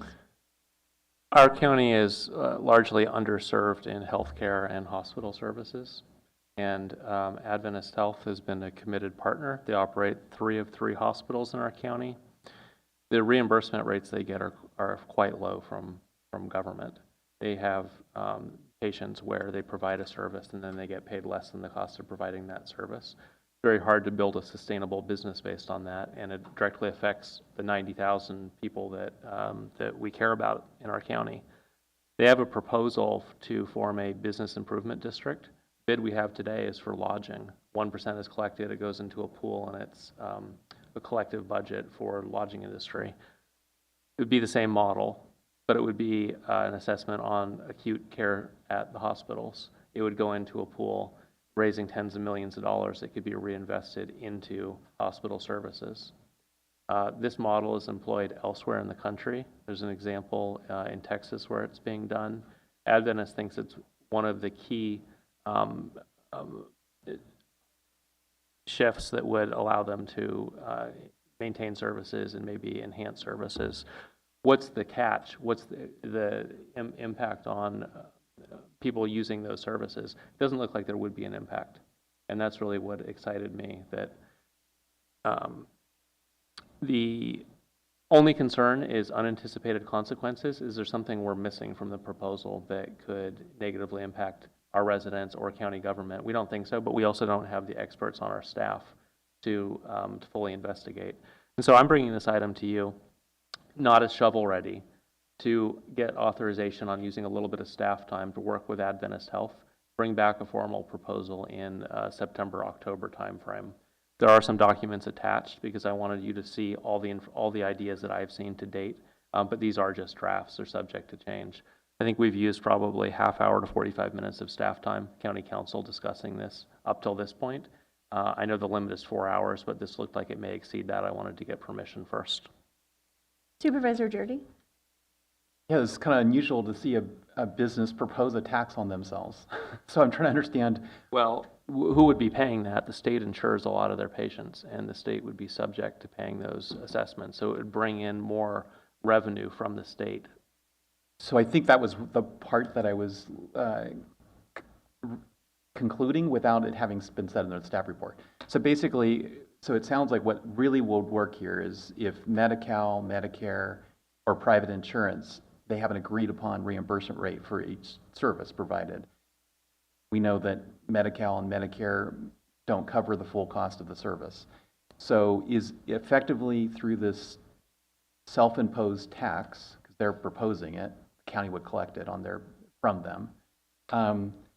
Do they have the ability to not just collect the reimbursement rate by Medi-Cal, but the Medi-Cal reimbursement rate plus the 6%? Exactly. The government would be subject to paying that 6%. Got it. And we have a couple technical experts from Adventist who should be on the line. So effectively, it would be bringing more money into the county for medical services because of the existence of the tax. Okay, so that was answering a question that I had about the agenda item, so thanks. I would call it an assessment, not a tax. Supervisor Hashak? Yeah, anything we can do to provide better health care in the county is certainly worth looking into. So I support the item on that level. My concerns are, I don't understand this 6%. And if for example, the county has the health care plan. So is that 6% going to be passed on to our health care plan? Is that going to increase the cost to just people in the county who aren't on Medicare or any of the other government programs? And then, and also how it will affect the health centers and the clinics in the county who are outside of the Adventist system. So those are things I think that the county staff, should look at, and we should be aware of when we go into this. Thank you. I think that's noted. I would like to open this up for public comment. Are there any members of the public in the room or online that wish to speak? I have a hand raised from GJERSET. And if you could state your name for the record, that'd be helpful. Jim Gersette. Thank you. And I would be the expert actually that they were talking about from a Adventist standpoint. I wanted to answer the questions. I guess the last question was, would the tax be pushed through to any patients or anyone else? It would not be pushed through. It would just come from regular general revenue of the hospitals. And the reason they do that is that 6% is actually a federal maximum limit that you guys can tax them. And they would use that 6% to send to the state, which would then send to the federal government, which would draw down matching dollars that would be returned to the hospitals in the form of Medicaid supplemental payments, essentially. So a little similar to what you were talking about previously with a matching program. That is what we're doing. We're accessing a matching program through the Medi-Cal payment principles that draws additional federal dollars into your community, not actually additional state dollars. Okay, thank you for that. I have hands raised by Paul Garza, Kathy Wiley, and Julia Drefke. Paul, if you could unmute and be heard.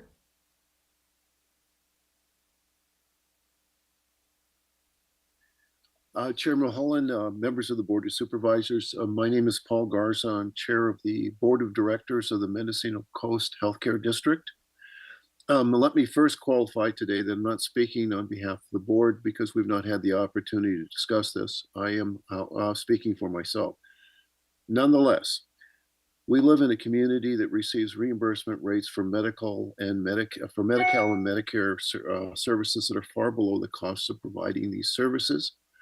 Often it's only 40% of the reimbursement for the service. This makes the viability of our hospitals difficult. And this has been a major contributor to the financial crises the Coast Hospital has experienced in the recent past. The concept of the Business Improvement District idea appears to have excellent potential to address some of this discrepancy. Investigating further, therefore, makes a great deal of sense from my point of view. I urge the board to see this bid as a proposal, not as a benefit to the Adventist Health's profitability, as some have described it, but rather as a benefit to our entire community by substantially helping to assure the Coast Hospital remains sustainable in the future. Because of this, I believe it deserves full investigation to determine if this can make an important contribution to that sustainability. Thank you. Thank you for your comments. Kathy Wiley? Okay, her hand is no longer raised. Julia Drefke. Good morning, Mendocino County Supervisors. Julia Drefke, Public Affairs Executive for Adventist Health. Just wanted to talk through our background on why we wanted to bring this forward and get your support. Adventist Health is committed to keeping care local where citizens of Mendocino County can thrive. As you have all said, and like Paul just referenced, we all know that rural healthcare is challenging and it's getting more and more challenging. These challenges include workforce shortages, delay in payments, soaring costs of supply and wages, and severe underpayment by Medicare and Medi-Cal. We would like for you all to look at this business improvement district to support the hospitals and healthcare in Mendocino County. The bid will simply be collection of assessments on our local hospitals so that we can receive enhanced federal funding. Rural counties across the country are already utilizing programs like the Business Improvement District to tap into the federal money to support their constituents and enable more enhanced services. We are excited to partner with you to look into this and the feasibility of this and to create the same structure here to ensure that we have long-term viability and stability of our hospitals and deliver real, lasting, world-class quality healthcare for all of our community. Thank you. Thank you. Kathy Wiley, I see your hand is raised if you'd like to unmute and speak. Thank you. Kathy Wiley here. I'm the agency administrator for the Mendocino Coast Healthcare District. Thank you, board and chair and staff, for bringing this matter forward. I believe it is worthy of further exploration and support the idea of a bid if fully investigated, and encourage you to go forward on this. Okay, thank you for your comments.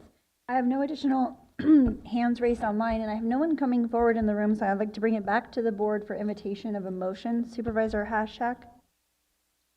Well, just one question for staff, the CEO, is that we've talked about cost recovery for our other bid program that we have. So would there be cost recovery on this, and including the work that's needed to figure out what the impact would be on the county? Thank you, Supervisor Hashak. Yes, to this point, County Council, myself, and Acting Auditor, Controller, Treasurer, Tax Collector had a call late last week with a couple of the individuals on the line that are with us today from Adventist Health, and at that point, my understanding is yes, our costs would be recovered through through this assessment. Okay, thank you. Is there a motion? Well, Supervisor Williams, I'll second your motion. I move approval, recommended action. I move the recommended action. I'll second things. Thank you. If we could please vote by the button.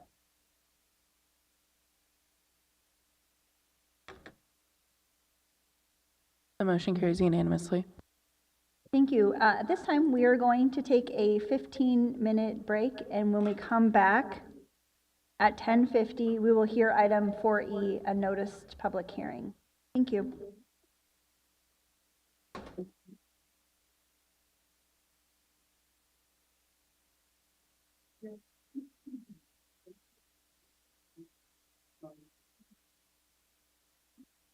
My parenting with her, my home visitor telling me, yeah, this is going great. So it's nice to know where they're at, what stage they're at for every parent, and also to give, again, your children that head start in education. If I had any questions with her, just call her up on the phone.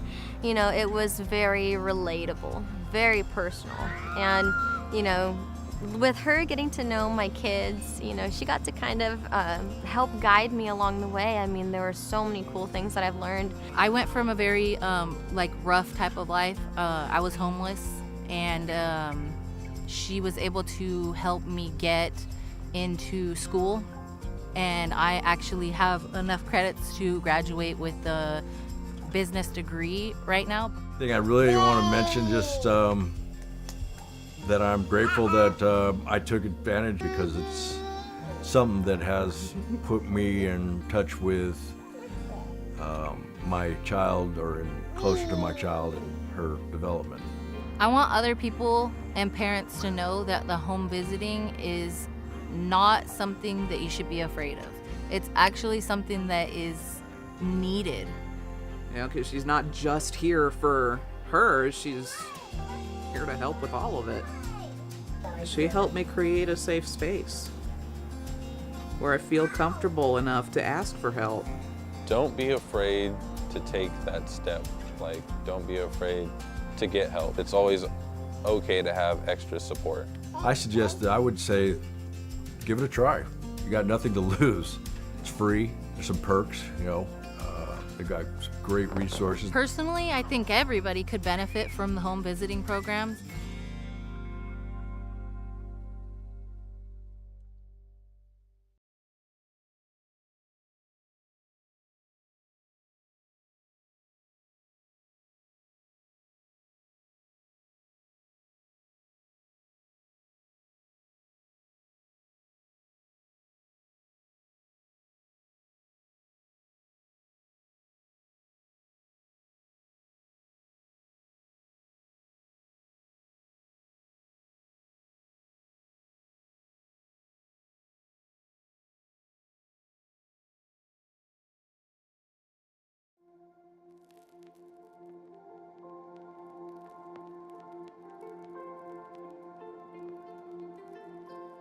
I realized that my life was going to change dramatically in ways that I did not know or understand or even comprehend. I was going to have to really go to the well and become accountable and adjust to a lot of things differently. Que queríamos era que naciera, ya, si ya quiero tener, entonces ahorita lo que tenemos es aprovecharla, quererla y cuidarla lo más que se pueda. Creo que a todos nos preocupa la primera vez que nos dicen que vamos a ser padres. When we started the program, my daughter was about 3 months, and my daughter's 22 months now. Something I love about my child, that she's healthy, she's happy, she knows that she's cared for and loved. Those are some of the things that I wanted to make sure that she had, and she has them. I'm happy today with my daughter. She's the greatest thing in my life, and I'm glad to wake up and see her, and everything I do it for her. Sí, bueno, yo también vengo de una familia separada. Creo que por eso también me motiva a estar más presente con él, de quizás también estar de la forma quizás que yo no la tuve para Máximo. Y también comprender que el padre no solo es el que pone los límites y las reglas, sino que también está ahí para hablar, acompañar, regalonear, jugar, cosas lindas también, no solo ser el guía para el niño, sino que también un compañero de vida. I was more of a elated and thankful because for 3 months I was in baby land, and when you're in baby world, you're just kind of flying by the seat of your pants and hoping you know that you're just supportive in the ways that you can be supportive. Pero pues aquí pues ya los enseñan un poquito más cosas que uno no sabía, cómo cuidarla, cómo desarrollarla, cómo educarla, y pues es algo bien porque pues cosas que yo no sabía, pues ya usted nos las dijo y todo como consejos, y pues muchas cosas que se aprendieron. Bueno, creo que por mi parte esperaba algo totalmente diferente, como un programa más frío, por decir algo, no tan cercano a la familia, sino más bien un programa de Estado programado para la ayuda solamente. Y a través del programa nos hemos dado cuenta que también pasa a ser una familia con nosotros, porque nos apoya en los momentos difíciles o cuando nos hemos visto en dificultades. Siempre nos hemos podido apoyar en Gaby a través de su programa. Encuentro que ha sido fundamental el apoyo. You know, my experience has been nothing but positive. Annette has been wonderful. She's on time. She lets me know if there's going to be any changes in the schedule. Not only did we get the assistance with this program, but we also made a really good friend. I'm happy to call Gabby our friend. I still feel the challenge of being a parent now in today's world is immense. I think that you need support. Es un gran apoyo para nuevos padres, y más aún si están en nuestra situación, que somos extranjeros, que nuestra familia y amigos, como dice Carla, están en otro país, lejos. Entonces sí, viene muy bien el programa para apoyarse tanto emocional y como anímicamente, y bueno, en varios aspectos del programa que nos ayuda a seguir adelante con esta nueva aventura. Don't be afraid to take that step. Like, don't be afraid to get help, because you might think that you know what you're doing, but it's always okay to have extra support, and don't do it alone. Give it a try. You got nothing to lose. It's free. I'm grateful that I took advantage, because it's something that has put me in touch with my child, or closer to my child and her development.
Are you prepared? We're the Office of Emergency Services, and we're committed to providing the most up-to-date and accurate information so that you and your family can stay safe during an emergency. Part of being prepared is knowing your hazards and taking proper precautions. Visit mendoready.org. On the Know Your Hazards page, you can find hazards for where you work, where you live, and where your kids go to school. On the Plan and Prepare page, you'll find a plan template. It's important to know what you're going to do, what you're going to take with you, how you're going to communicate, where you're going to go, and how to get there. One great way to prepare is to pack a go bag. Each member of your family should have their own go bag. Visit our website, mendoready.org, to get a list of items that should be in your go bag. Gathering and organizing important documents before an emergency is an important part of preparedness. So visit mendoready.org today, where you can find a list of important documents that you should have ready near your go bag in case you have to evacuate. Not every emergency requires people to evacuate. An emergency kit will have supplies for you to remain self-sufficient for 72 hours. Find a list of supplies for disaster kits on our website, mendoready.org. A prepared community is a resilient community that will recover faster from disasters. So take some time today, visit our website, get yourself prepared so you can be Mendo ready.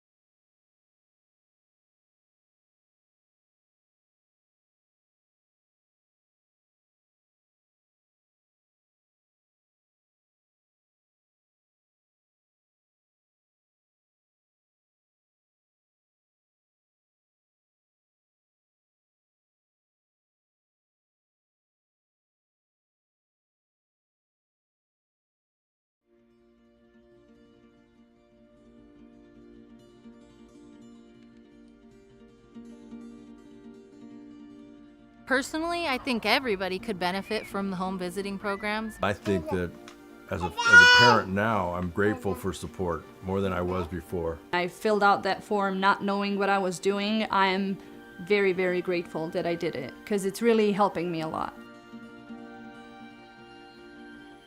Bueno, creo que por mi parte esperaba algo totalmente diferente, como un programa más frío, por decir algo, no tan cercano a la familia. Y a través del programa nos hemos dado cuenta que también pasa a ser una familia con nosotros porque nos apoya en los momentos difíciles o cuando nos hemos visto en dificultades. Well, I was a new mom and I had no experience taking care of a newborn. There isn't like a book on how to raise a kid.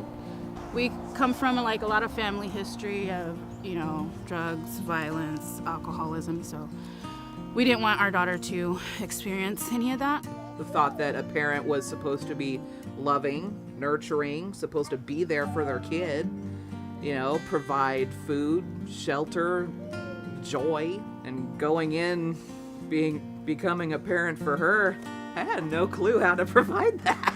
Cómo pensar educarla, cómo educar a un hijo porque pues nosotros nunca, es la primera vez que íbamos a ser padres.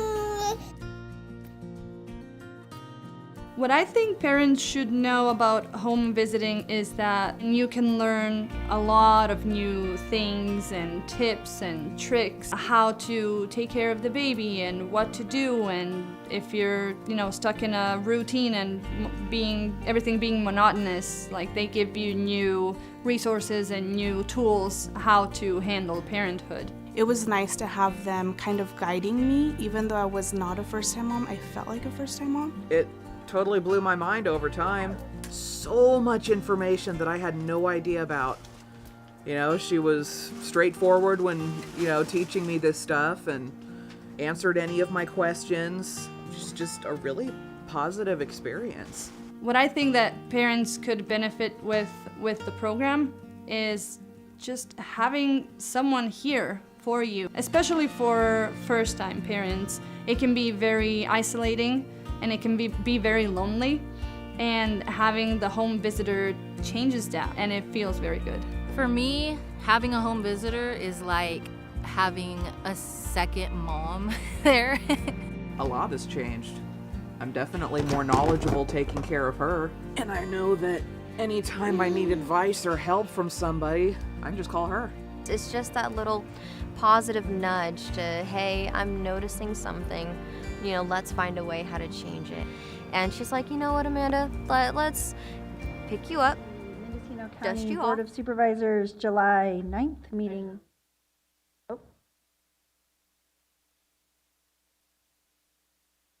Now I would like to call the Mendocino County Board of Supervisors July 9th, 2024 meeting back to order and hear item 4E, which is a noticed public hearing with discussion and possible action, including approval of appeal of the Mendocino Historical Review Board's denial of MHRB 2023-19 for installation of black composition shingles to replace failing metal roofing at 10450 Lansing Street, Mendocino, and direction to staff to refund the application and appeal fee for the application. So this is a public hearing. Has proper notice been established? Proper notice has been established. Are there any board members that wish to note correspondence received? Seeing none, we will hear the staff presentation. I will call for public input, and then we'll come back to staff. Chair. Yeah, I just want to note I have received significant amount of correspondence over several months, phone calls and. Okay. Thank you. Staff, please go ahead with your presentation. Thank you, Supervisors. Julia Krog, Planning and Building Services Director. So as was noted, this item before you today is an appeal of the Mendocino Historical Review Board's denial of MHRB permit 2023-0019, where the applicant requested the installation of black composition shingles to replace a failing metal roof at the property at 10450 Lansing Street in Mendocino. The appeal was filed on March 14th, 2024 by Redwood Roofers on behalf of the owner applicant. So the building that this appeal relates to is known as the Shell Building, and it was constructed in 1923, and it's designated by Appendix 1 of the Mendocino Town Plan as a Category 1 landmark structure. A Category 1 landmark structure is assigned when the construction is dated, history has been substantiated, and only minor alterations in character with the original structure has occurred. There's some past permitting on this property that's pertinent to the appeal in front of us. On November 6, 1989, MHRB permit 89-33 was issued to a prior owner for this same structure. The application originally requested re-roofing the structure with the metal roof with, again, galvanized corrugated steel painted a brick red. But that was later amended to request the re-roof to be changed to composition shingles. The Historical Review Board did not approve that re-roofing to composition shingles and instead included a condition that the materials for that permit be galvanized corrugated steel painted a rust color to match the existing color, and that it not be high gloss paint. Given this past permitting and the condition for metal roofing, when Planning and Building Services staff reviewed this potential change, staff determined that the proposed change to the roofing material would require review by the Historical Review Board. And due to this determination by staff, the subject MHRB permit was filed by the applicant. As part of reviewing county code and the history of this property for the appeal, our office consulted with County Counsel's office regarding the language in the County Code section 20.760040, and specifically subsection K, which relates to exemptions from requirement to obtain a Mendocino Historical Review Board permit. We also reviewed with County Counsel's office the applicability of the conditions from the 1989 Historical Review Board permit that I just mentioned. At the time of the 1989 permit, the county code did not actually have any exemptions for certain types of work, including roofing. So at that time, when you would request to change a roofing or replace even a roofing material, you required an MHRB permit regardless. The current code now has these exemptions from the requirement to obtain an MHRB permit, which was put into place in 1995. From what we have looked at, it looks like that was when the exemptions were added. So as part of reviewing this history on the property and the specific appeal, the 1989 permit was for work that required a permit, and it was specific to the roof that was applied to at that time. And the condition that was added did not require that the building always remain corrugated steel painted a rust color in terms of the roof surface. So with the exemption that is provided in Mendocino County Code Section 20.760040K.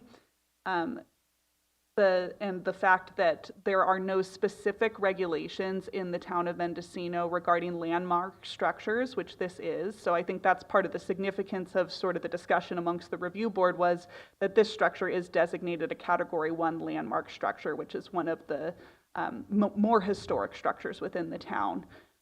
So that was certainly a concern that was raised at that time. But since there's no regulations that prohibit the roofing exemption to be utilized on landmark structures, and without a continuing obligation for the roof to remain corrugated steel painted a rust color, the exemption that's provided in county code for changing roofing materials is applicable to this project.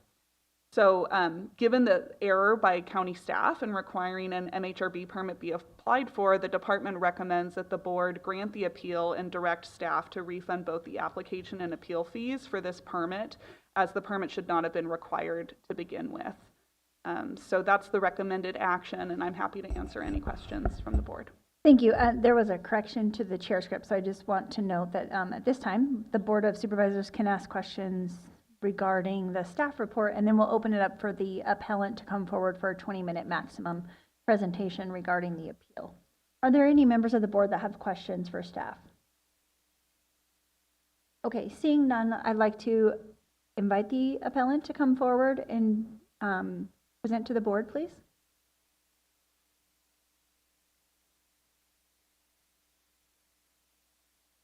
Chair Mulhern, good morning, board.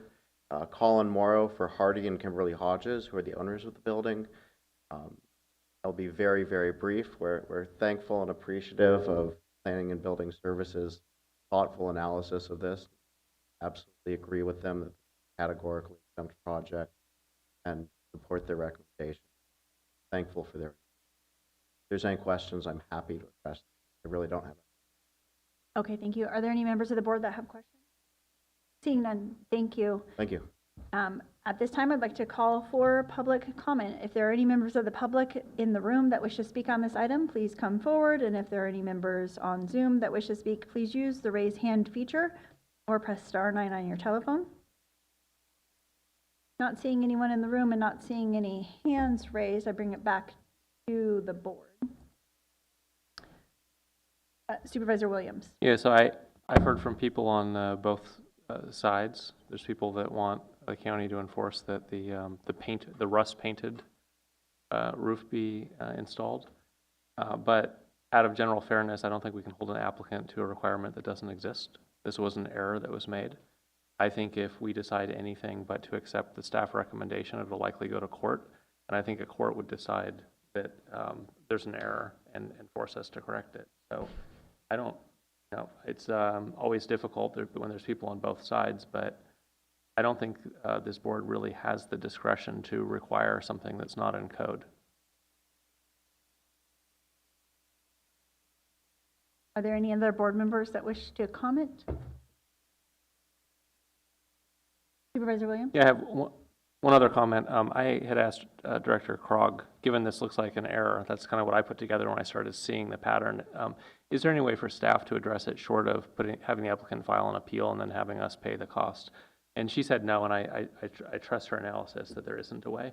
Perhaps we should consider giving the directors such authority where an error has been made so that we don't have this costly endeavor. That may be outside of the public hearing, but it's something to revisit at a future date. Director Krog or County Counsel Drasky, want to comment on that? Thank you, Julia Krog, Planning and Building Services Director. I think we would have to look at whether or not any change would require an LCP amendment. And then obviously I'll discuss that with County Counsel's office too. We did try to look if there was another pathway as well, but did not have one available. This seemed like the most expeditious route, quite frankly. Okay, thank you. Are there any other board questions or comments? Supervisor Hashek? Well, I think that one of the issues is refunding the application fee. And, I talked to Director Krog about that. And because this was due to an error, that it seems right that we do refund the application. I'm in support of this. Okay. I'm not seeing any additional questions, so this time I'd like to close the public hearing and bring the matter back before the board for a motion. Move approval of the recommended action. Second. Thank you, and vote by the button, please.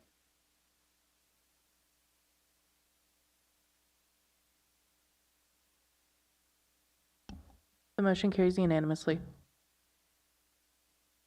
Thank you. At this time, the board will adjourn for a working closed session lunch to hear items 6A and 6B. Are there any members of the public that wish to comment on either of these items? Seeing no one come forward in the room and seeing no hands raised online, we'll close session.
I don't know what's normal for a 22-month-old baby or an 18-month-old baby, you know. When we get together, we usually discuss and get some progress made with the baby. It makes me feel comfortable, and I associate my parenting with her, my home visitor, telling me, yeah, this is going great. So it's nice to know where they're at, what stage they're at for every parent. And also to give, again, your children that head start in education. If I had any questions with her, just call her up on the phone. You know, it was very relatable, very personal. And, you know, with her getting to know my kids, you know, she got to kind of help guide me along the way. I mean, there were so many cool things that I've learned. I went from a very rough type of life. I was homeless, and she was able to help me get into school, and I actually have enough credits to graduate with a business degree right now. I think I really want to mention just that I'm grateful that I took advantage, because it's something that has put me in touch with my child, or closer to my child and her development. I want other people and parents to know that the home visiting is not something that you should be afraid of. It's actually something that is needed. Yeah, because she's not just here for her, she's here to help with all of it. She helped me create a safe space where I feel comfortable enough to ask for help. Don't be afraid to take that step. Like, don't be afraid to get help. It's always okay to have extra support. I would say, give it a try. You got nothing to lose. It's free. There's some perks, you know. They got some great resources. Personally, I think everybody could benefit from the home visiting programs.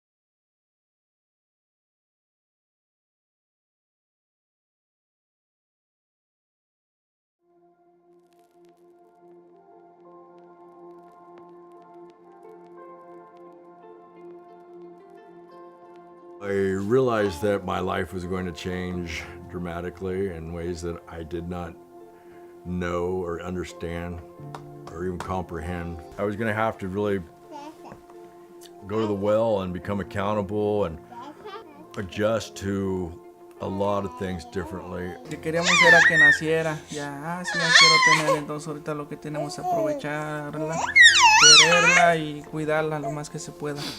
Creo que a todos nos preocupa la primera vez que nos dicen que vamos a ser padres. When we started the program, my daughter was about 3 months, and my daughter's 22 months now. Something I love about my child, that she's healthy, she's happy, she knows that she's cared for and loved. Those are some of the things that I wanted to make sure that she had, and she has them. I'm happy today with my daughter. She's the greatest thing in my life, and I'm glad to wake up and see her, and everything I do it for her. Sí, bueno, yo también vengo de una familia separada.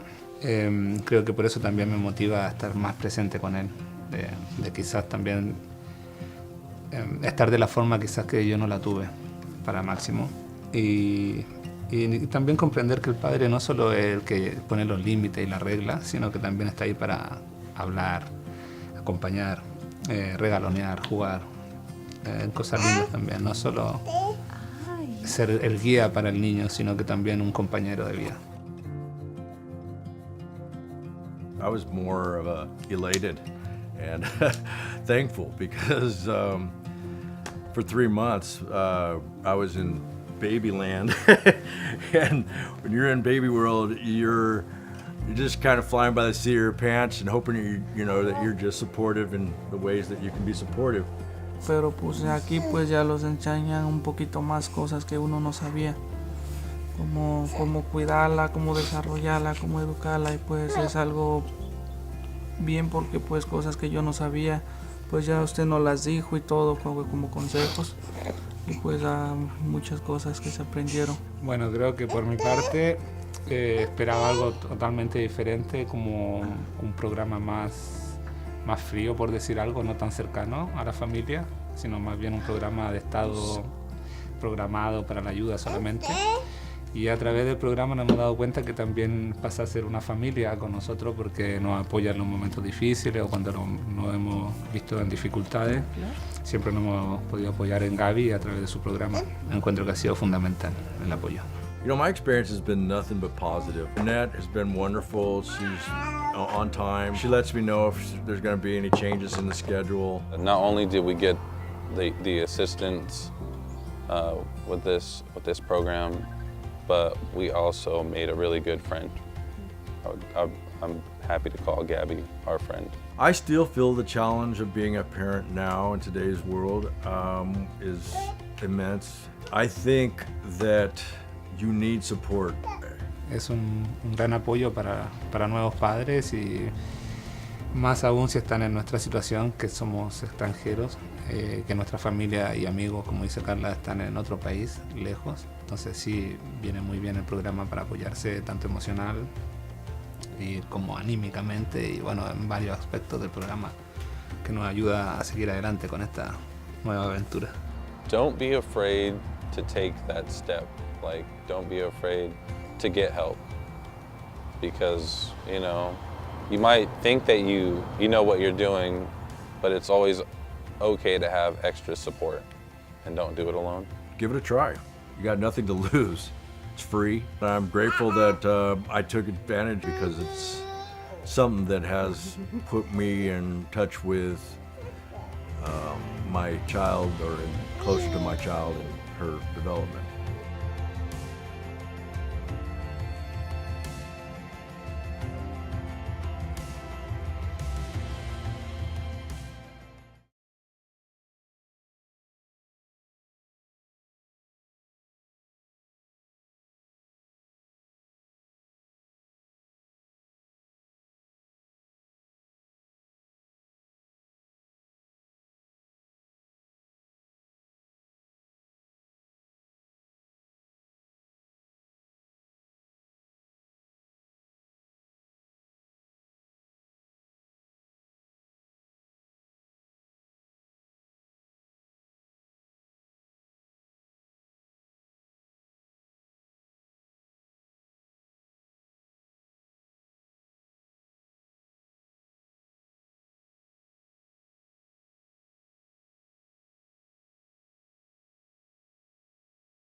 Are you prepared?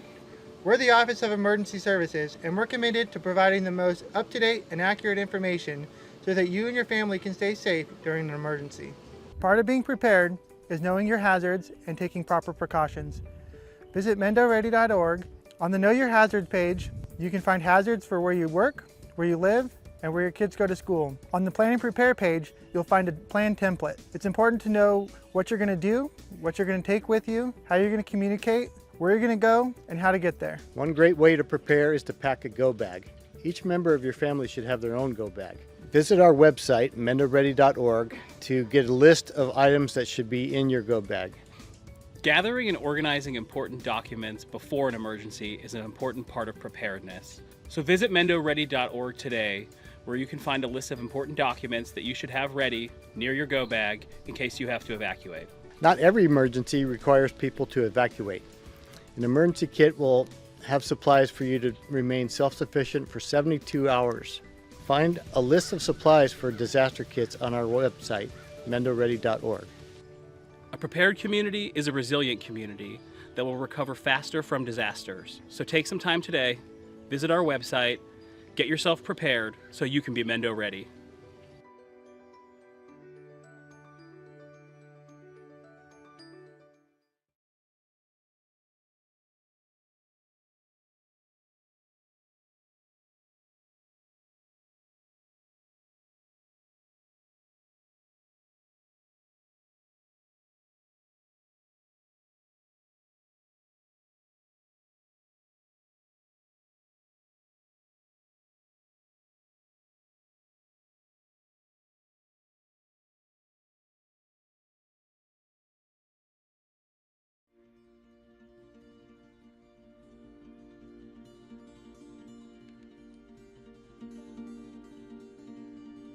Personally, I think everybody could benefit from the home visiting programs. I think that as a parent now, I'm grateful for support more than I was before. I filled out that form not knowing what I was doing. I am very, very grateful that I did it because it's really helping me a lot. Bueno, creo que por mi parte esperaba algo totalmente diferente, como un programa más frío, por decir algo, no tan cercano a la familia. Y a través del programa nos hemos dado cuenta que también pasa a ser una familia con nosotros porque nos apoya en los momentos difíciles o cuando nos hemos visto en dificultades. Well, I was a new mom and I had no experience taking care of a newborn. There isn't like a book on how to raise a kid. We come from like a lot of family history of, drugs, violence, alcoholism, so we didn't want our daughter to experience any of that. The thought that a parent was supposed to be loving, nurturing, supposed to be there for their kid, provide food, shelter, joy, and going in, becoming a parent for her, I had no clue how to provide that. Cómo pensar educarla, cómo educar a un hijo porque pues nosotros nunca, es la primera vez que íbamos a ser padres.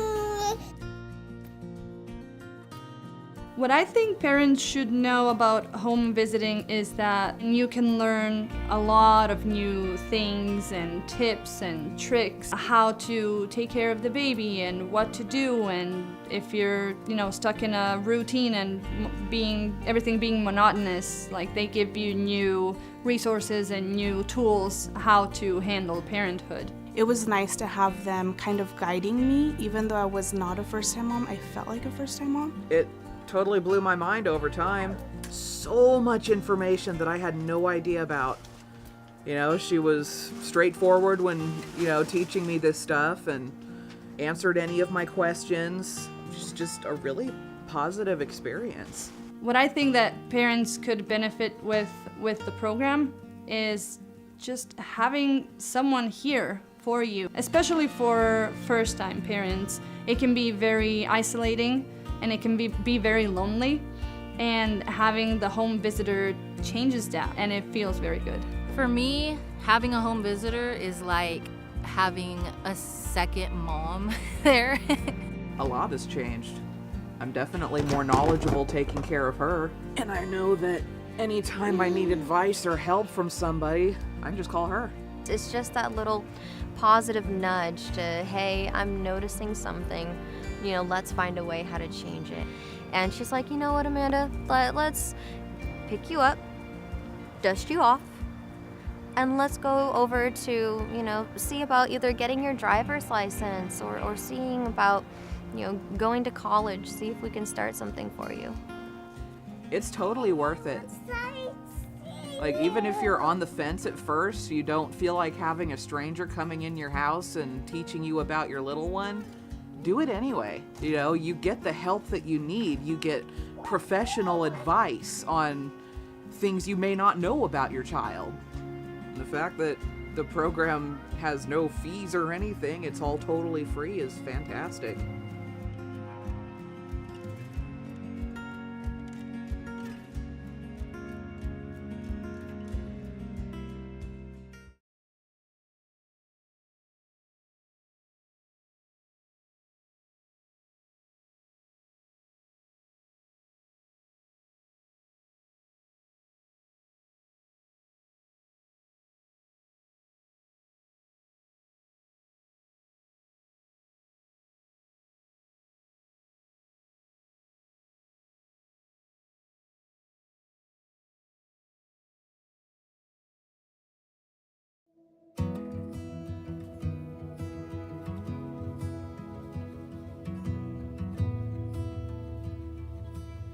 Yo creo que si conozco a alguien que está próxima a ser mamá, lo primero que haría sería recomendarle el programa, porque te entrega mucho apoyo, mucha información y más que nada como apoyo emocional, una guía, te da una visión diferente de cómo es ser papá aquí, quizás en este país. Y así pues es un bonito programa, porque pues es buena persona la señora y los ha atendido muy bien.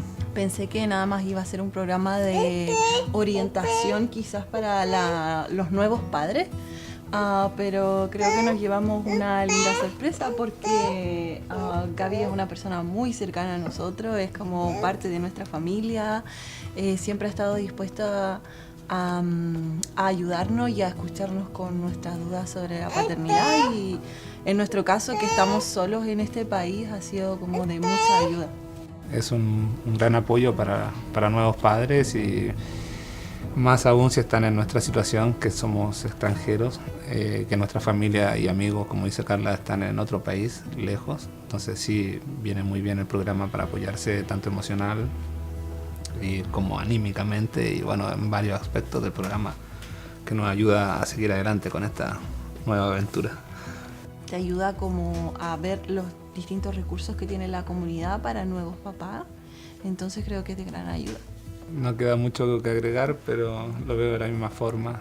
Que hemos aprendido algunas cosas aquí y pues los han ayudado, como este programa los ha ayudado para seguir creciendo a la bebé, como con buenos consejos y así. Sí, y creo que también ha sido muy importante el tema de apoyarnos con el libro y saber qué actividades hacer con Máximo de acuerdo a su edad, cómo estimularlo, cómo cuidarlo de los peligros de la casa, como cosas que uno como papá nuevo no conoce, claro. Pues a mí me gustaría que lo siguiéramos visitando aquí en la biblioteca de Covelo. Está tranquilo y muy bonito aquí. Cuando no nos podemos reunir, nos comunicamos por Zoom o una llamada telefónica o por texto. Donde nos visite, porque ha sido nuestra casa, a veces nosotros vamos a Wellits y puede ser en el parque. Gaby llega, hacemos un resumen de cómo ha ido nuestra semana o qué hemos hecho de nuevo, cómo va el trabajo. Luego hacemos las actividades del libro, vemos si podemos hacer un juguetito nuevo para Máximo, a veces ella lo evalúa, cómo está su sentido motriz, qué ha aprendido de nuevo, nuevas palabras, y jugamos un ratito y conversamos. A mí personalmente también me ayudó mucho a obtener mi licencia a conducir, que era un objetivo que teníamos en cuanto a la familia. Sí. Para poder estar tranquilos, así que encuentro que ha sido fundamental el apoyo. el objetivo del programa es que las familias estén bien. Y que las familias estén bien significan niños felices, niños sanos. Y eso en un futuro es adultos sanos y un mundo mejor. Entonces, está bueno.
She has made me feel like I'm important and I can go at my own pace, and that's all you need sometimes when you're feeling like you got nobody.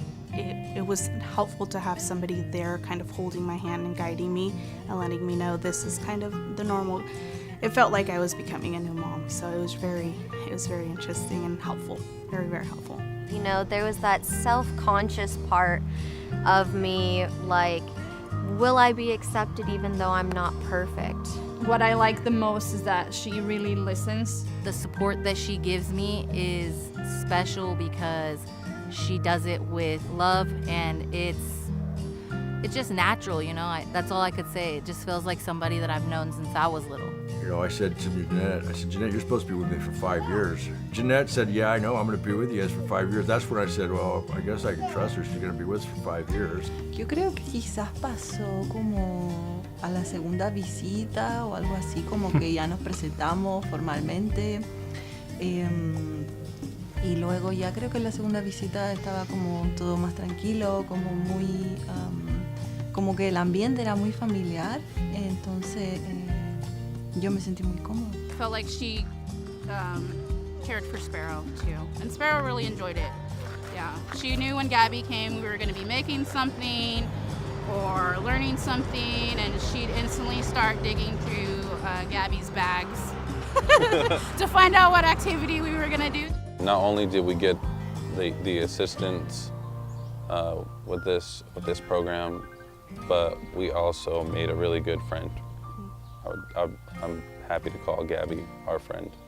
I think the relationship that we've built has been just, she's a part of the family.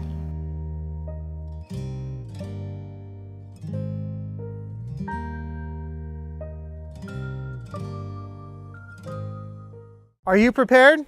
We're the Office of Emergency Services, and we're committed to providing the most up-to-date and accurate information so that you and your family can stay safe during an emergency. Visit MendoReady.org. It's our one-stop shop for emergency information. You can sign up for emergency alerts, find your pre-established evacuation zone on our current emergencies map, and find hazard and preparedness information.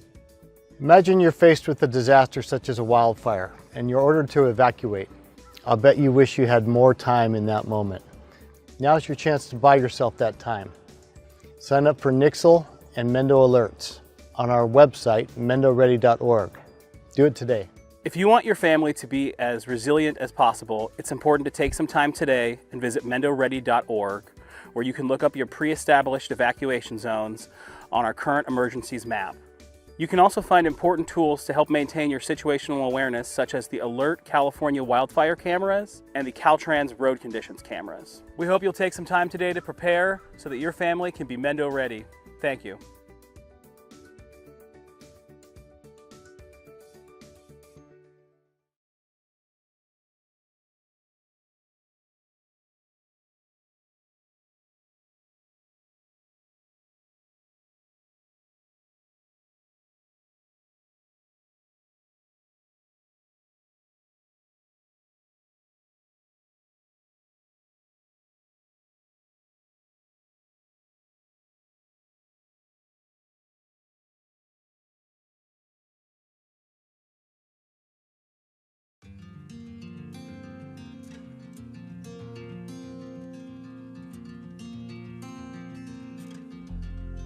When I first realized that I was going to be a parent, I was super scared. After 2 or 3 weeks of meeting in the home visiting program, I was totally comfortable with the fact that I was going to have a baby. Yes, I was still scared, but at the same time, I felt like I had some sense of strength behind me. If I didn't have those resources that Jeanette provided me, I think it would be harder now. I got into the program and I realized, like, oh, this is nice. And now look at me, I work at a family resource center with parents and families, all this stuff. I'm so grateful that I got the opportunity to meet my home visitor, because without her, I think that I would be 10 steps behind from where I'm at right now. Pero pues aquí pues ya los enseñan un poquito más cosas que uno no sabía. Cómo cuidarla, cómo desarrollarla, cómo educarla, y pues es algo bien, porque pues cosas que yo no sabía, pues ya usted nos las dijo y todo como consejos, y pues muchas cosas que se aprendieron. I don't know what's normal for a 22-month-old baby or an 18-month-old baby, you know. When we get together, we usually discuss and get some progress made with the baby. It makes me feel comfortable, and I associate my parenting with her, my home visitor, telling me, yeah, this is going great. So it's nice to know where they're at, what stage they're at for every parent, and also to give, again, your children that head start in education. If I had any questions with her, just call her up on the phone. You know, it was very relatable, very personal. And, you know, with her getting to know my kids, you know, she got to kind of help guide me along the way. I mean, there were so many cool things that I've learned. I went from a very rough type of life. I was homeless, and she was able to help me get into school, and I actually have enough credits to graduate with a business degree right now. I think I really want to mention just that I'm grateful that I took advantage, because it's something that has put me in touch with my child, or closer to my child and her development. I want other people and parents to know that the home visiting is not something that you should be afraid of. It's actually something that is needed. You know, because she's not just here for her, she's here to help with all of it. She helped me create a safe space where I feel comfortable enough to ask for help. Don't be afraid to take that step. Like, don't be afraid to get help. It's always okay to have extra support. I suggest that I would say, give it a try. You got nothing to lose. Out of closed session, no reportable action. There is not a CEO report today or any updates to the legislative platform, so we are on to item 4H, Supervisors Reports regarding board special assignments, standing and ad hoc committee meetings, and other items of general interest. Let's start with Supervisor Hashak.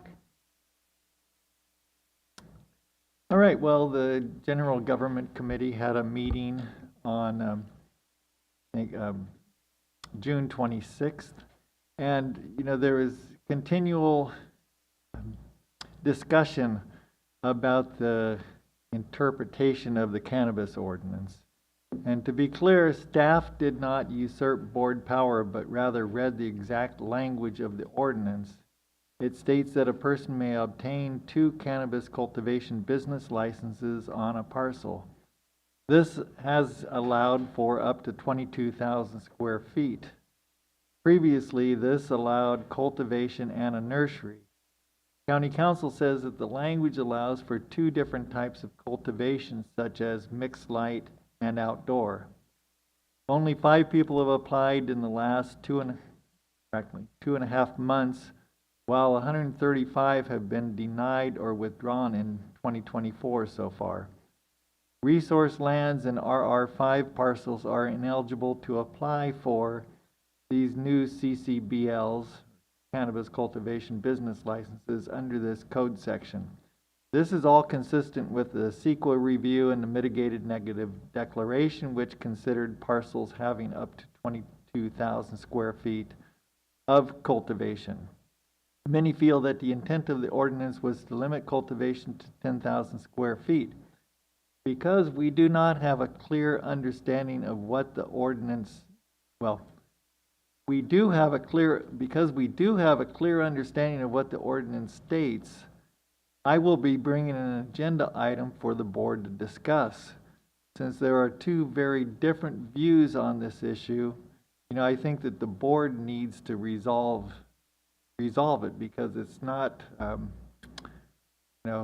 staff's fault, or, people are blaming staff for interpreting it a certain way, but they're just reading it, like I said. So I'll be bringing this, and I have time in September 10th, we'll have the agenda item on the board's agenda. Okay. Supervisor Jordy?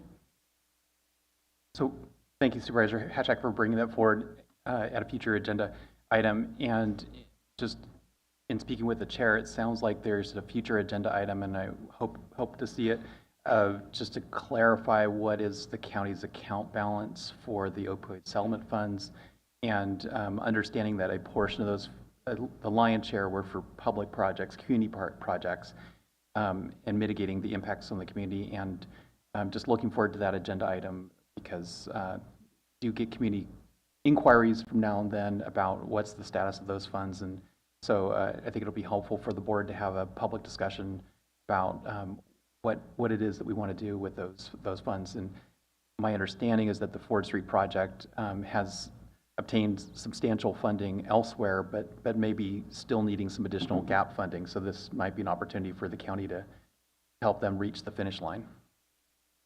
Thank you. Supervisor Williams, do you have any reports? No, but I'm not excited about talking about cannabis again. I feel like since I've been around, we've talked about it endlessly. At a certain point, maybe it's good to have a moratorium on cannabis discussion, focus on some of the other pressing issues like a revenue crisis. Supervisor McGordy? Going back to general government, there was also the discussion about cannabis cleanup that I wanted to mention, because we have situations where people own land and they've leased it to cannabis growers. The cannabis growers have left everything in place, and if there's a complaint lodged against the property owner by neighbors via the code enforcement department, in order to take something down, they have to pay originally it was 3 times the fees for each structure that was built illegally, and it obviously it's a disincentive to afford cleanup. So Planning and Building Services has come back with a slightly better way of doing businesses, in that they'll only charge 1 time the original permit for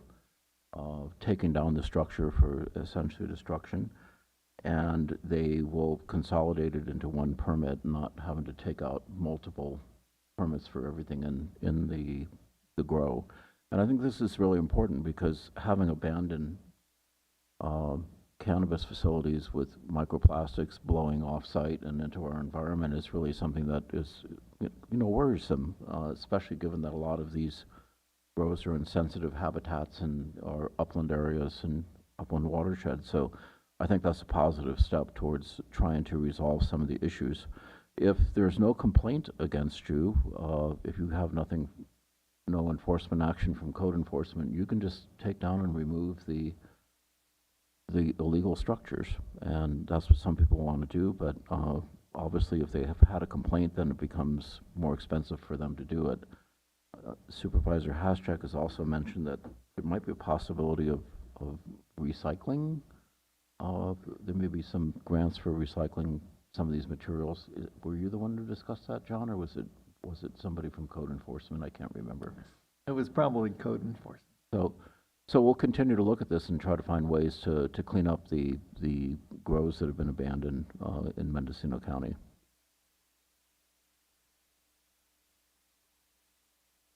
Thank you. I just wanted to thank the team at the Executive Office and Public Health for working through, and Office of Emergency Services through working through the heat wave and getting cooling stations open. That is a community concern that I hear a lot about, and there's considerable coordination that needs to go into those efforts, so I just wanted to extend my appreciation. Supervisor Haschak, did you have additional? Just one more point. Is that my understanding is that the Veteran Service Office is back in open on Observatory Avenue. So that move was completed this week. No additional comments from board members and no members of the public in the room or raising their meeting. Thank you.